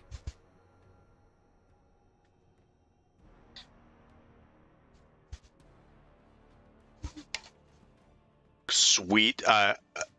Wait, say that one more time. I see a right width ridge on the left. I'll move my way over to that. I just read the ship repairs. It's Saigon. Here you find a sticky situation. Poor Shumaroth isn't the fiend it used to be. But you see across the bridge an obelisk. So that's where we need to get to. Are you telling me that? So this is the pit of Shumaroth right here. And we need to cross the pit of Shumaroth. I don't remember what Upalax was, but it's on my notes. The name of the wizard was Umaroth. Ubalax. No. Yeah. Yeah. So I can real quick. I can mend once per hour 1d8 hit points. Okay. So in 8 hours, I just did it. It was 39 hit points. Okay. So this thing is 11 hit points deep. Yep. Okay. All right, that makes sense. Okay. You realize that you can push this thing to get a pitch of 20 feet up if you need to. As opposed to 10? Yep. Sweet. I like it. Yeah, let's so I'll position the ship to get over towards that ridge as close as we can. The bridge? Bridge, not ridge, bridge. Okay. I was like, what? Ridge. It's like if it's like the edge of a ridge, and we can. Yeah, you can feel when you hit a ledge that it wants to nose over. Oh, okay, gotcha. Yeah, we'll not go over a ridge. Okay. So you're going to the bridge. Yes. You see it. It's not guarded. It looks vacant. Like everything is here. It's like ominous. Like everything gets eaten alive. But you guys have been moving so fast across the Avernus that there you are. There's the bridge, and a mile you see a really tall black obelisk. So which side of the bridge are we on? The not obelisk side. We will go to the obelisk side. Okay. and weigh anchor there. Okay.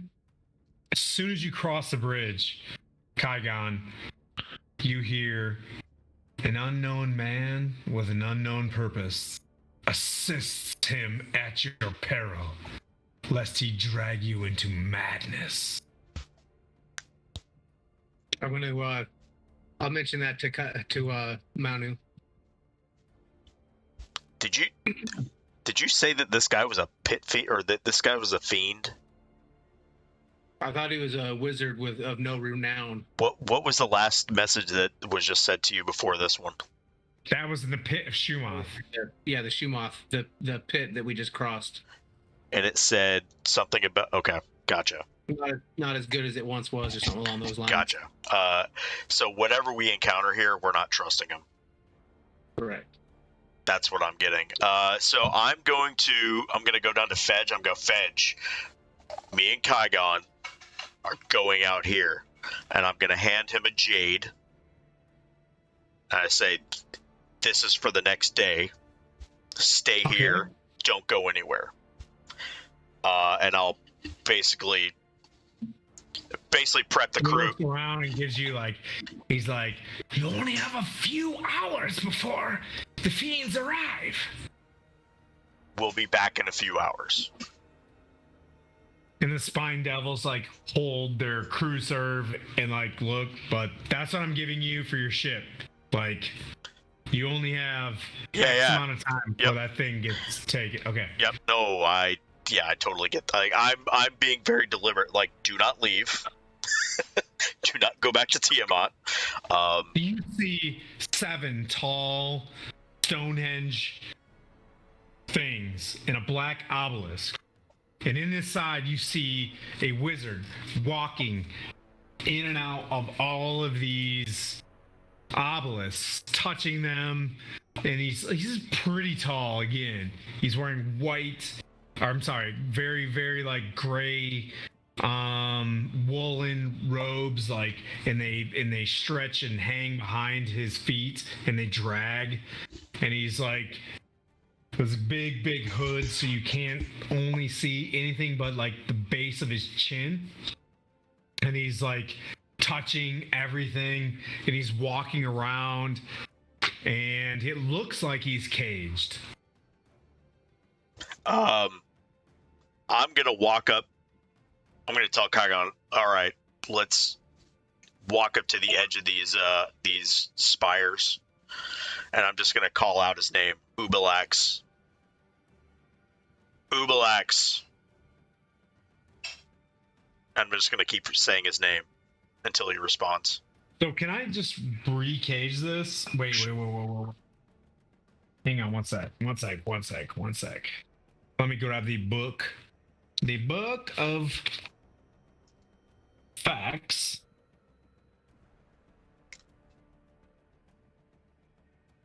Yeah, it is Ubalax.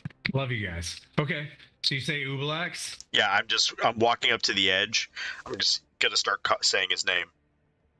So he's walking kind of tall, and you're looking at this thing as well. And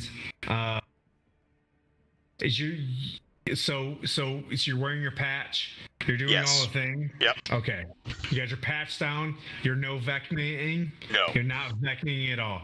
So you look at this and you see this man, and he's tall and skinny. Imagine the Rings of Power, right? How tall that dude was. But he's got a big robe, very clean shaven face, and pointed chin is all you see. And he kind of hops at you. And he's just yes. What do I using True Sight? What do I see? Did you rip it open? No, but I can see through it. I can just see from. I just using the eye. I have True Sight. Did I dog sex machina you? Yeah. So So as you see these pillars and it bounces towards you, you can tell that he's not what he seems to be on the outside of these pillars. Okay. The So only reason I say that I thought I could see through the patch with the eye. With your X-ray. I thought with the true sight.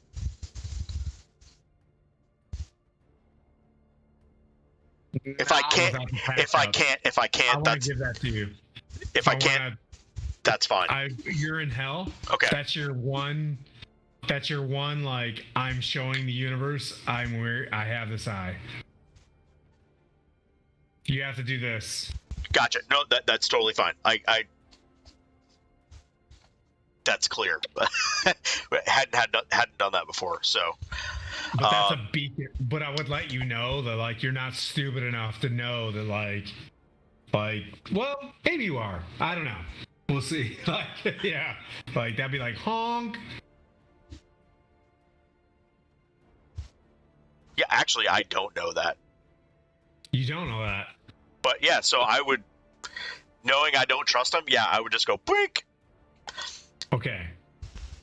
As we're walking up, you see a giant red gorilla that's like 12, 14 feet tall, just like, but like with your other eye, you see a man in gray robes kind of like hop, but then like gather his control to like walk up to you. I just put the eye down. And just I just put the patch down. And just like, you have power? You can get me out of this. Ubalax? How can I serve you? How can I help you? I just look over at Kaigon. Like, he seems helpful.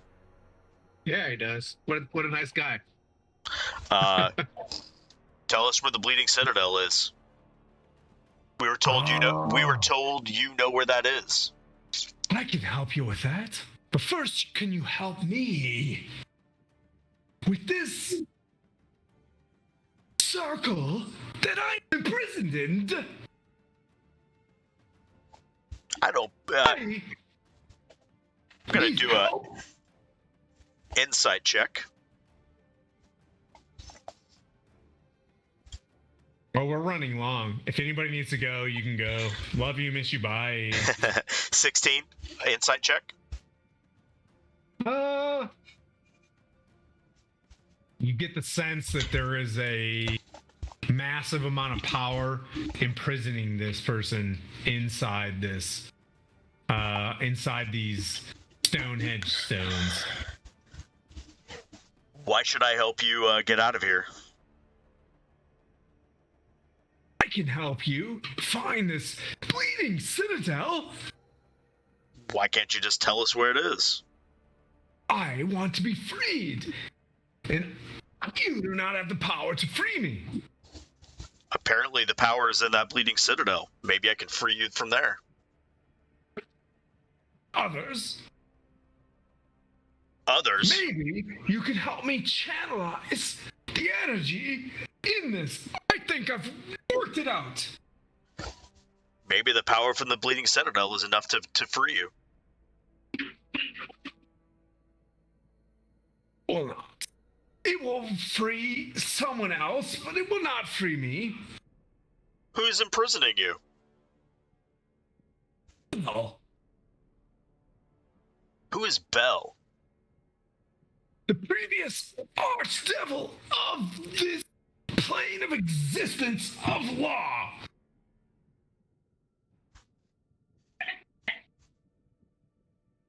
So what? Kaigon, what do you think? I'm gonna quietly remind you what Torm said. That help this guy at our peril. Seems pretty cut and dry. If you just touch those walls, we can channelize the energy to free me from the obelisk. There's massive boons to arcane energy, and with your powers, you can let me free.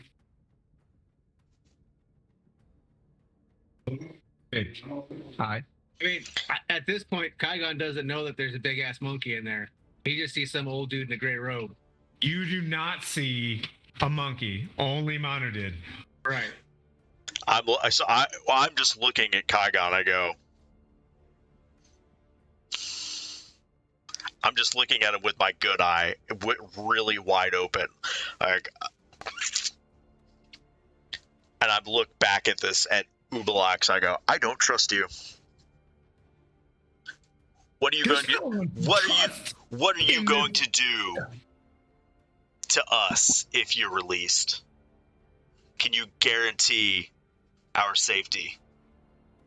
You can roll an insight check. 23. And you don't have a high wisdom, he says. He seems truthful. Like, he can get you to the Bleeding Citadel. This guy knows exactly where that is. I have high wisdom. Intel. Really low intel. Like, he knows where that is. He sounds pretty forthright. Okay. I was like, Kaigon,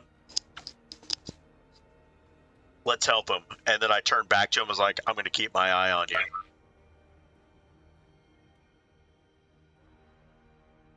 He's like, I can get you to someone if you can help me solve the enigma.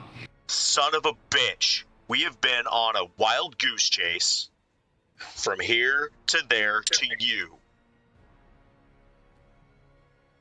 You don't know where the Citadel is? I do know where it is. You just can help me by breaking me out. But you know he's truthful, that if you break him out, he'll tell you the truth. Like, I don't want to know. I don't want you to send me to somebody who knows where it is. If you know where it is, you're telling me where it's at.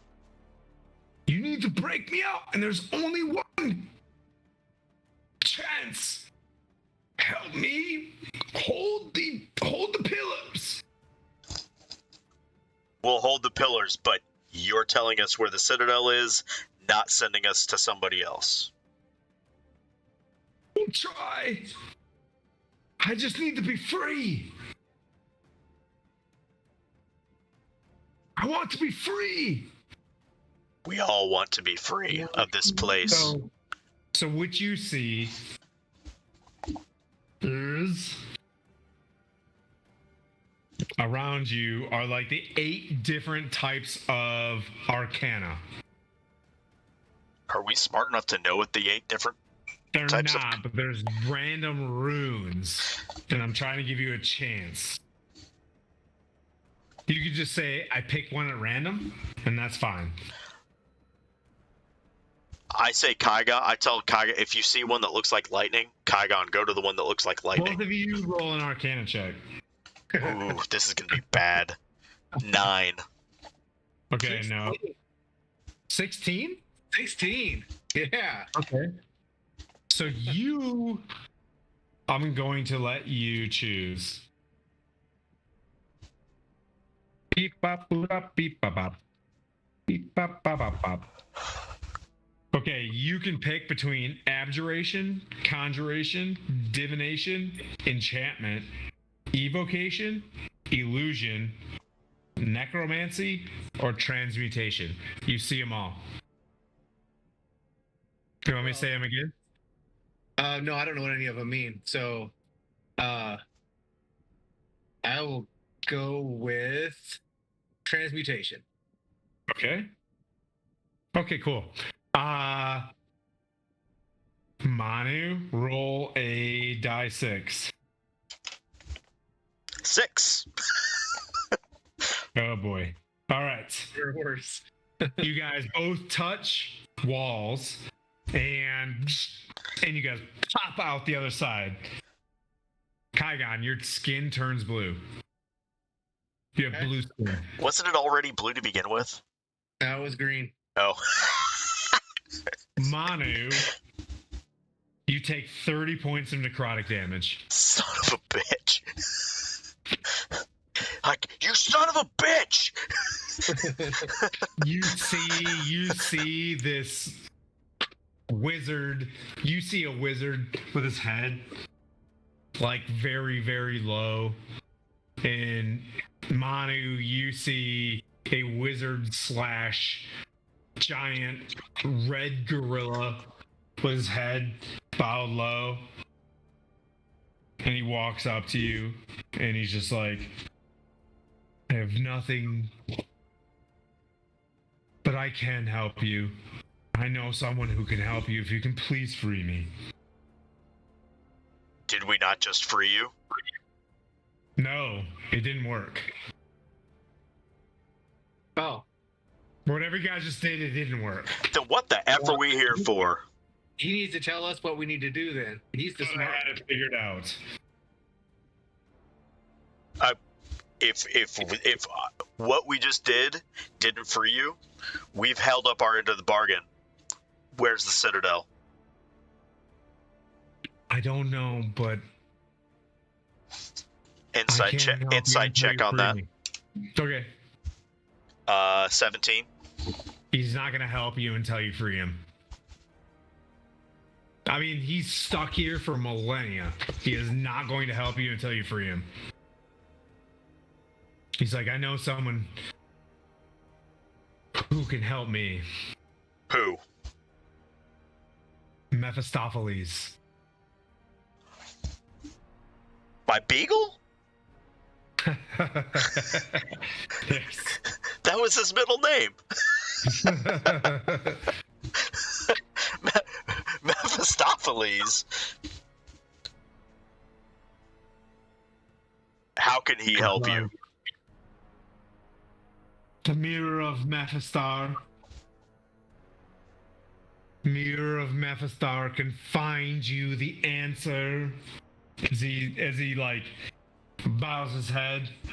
Go to the Mirror of Mephistar and tell them that Ubalox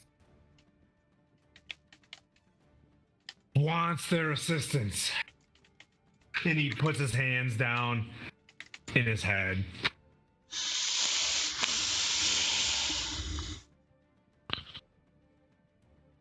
And he points in a direction.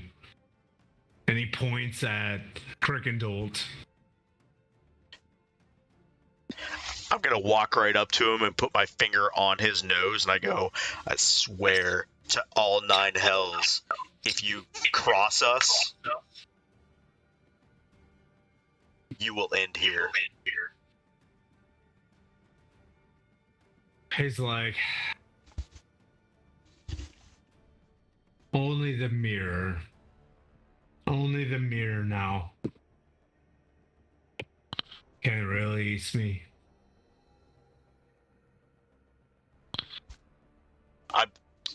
I'm just to ignore him at this point, turn around and walk away. And that's where we'll pick up next time. I hate you, Tim.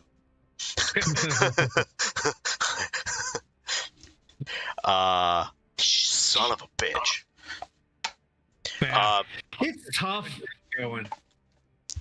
with the initial phases of this thing to get to the fun parts. The fun parts are coming. I promise. Still. The fun parts are coming. It's just the wild goose chase of wild goose chases. The good news is, one of the maps I don't have to pull from this, because you guys did a good job of role-playing in the Wandering Emporium. Well, thanks to everybody. I want to let everybody know that we're going to be attending the Wyoming PopCon? Wyoming PopCon? Popular Culture Convention. That'll be in July. Also, possibly look out for GaryCon. We'll see about that. Maybe a GaryCon. It won't be me. It'll be somebody else. It's a long way. It's a long way away. Okay, from me. Like, But you want to go. Really yes, but it's a long way away. Thanks for everybody for bearing with this campaign. It's all over the place. Yeah. We're doing our best. Yeah. Cool. Well, thanks everybody. Thank you to Catchild for following us during this stream, and hopefully we can get to 300 here soon. I think we can get to 300 before the end of the month. I bet you we can. What? I bet you we can. I bet you we can. I must IG harder. Anyways, we'll see you guys next week. Have a wonderful, have a good week. We love y'all. Ciao. Bye.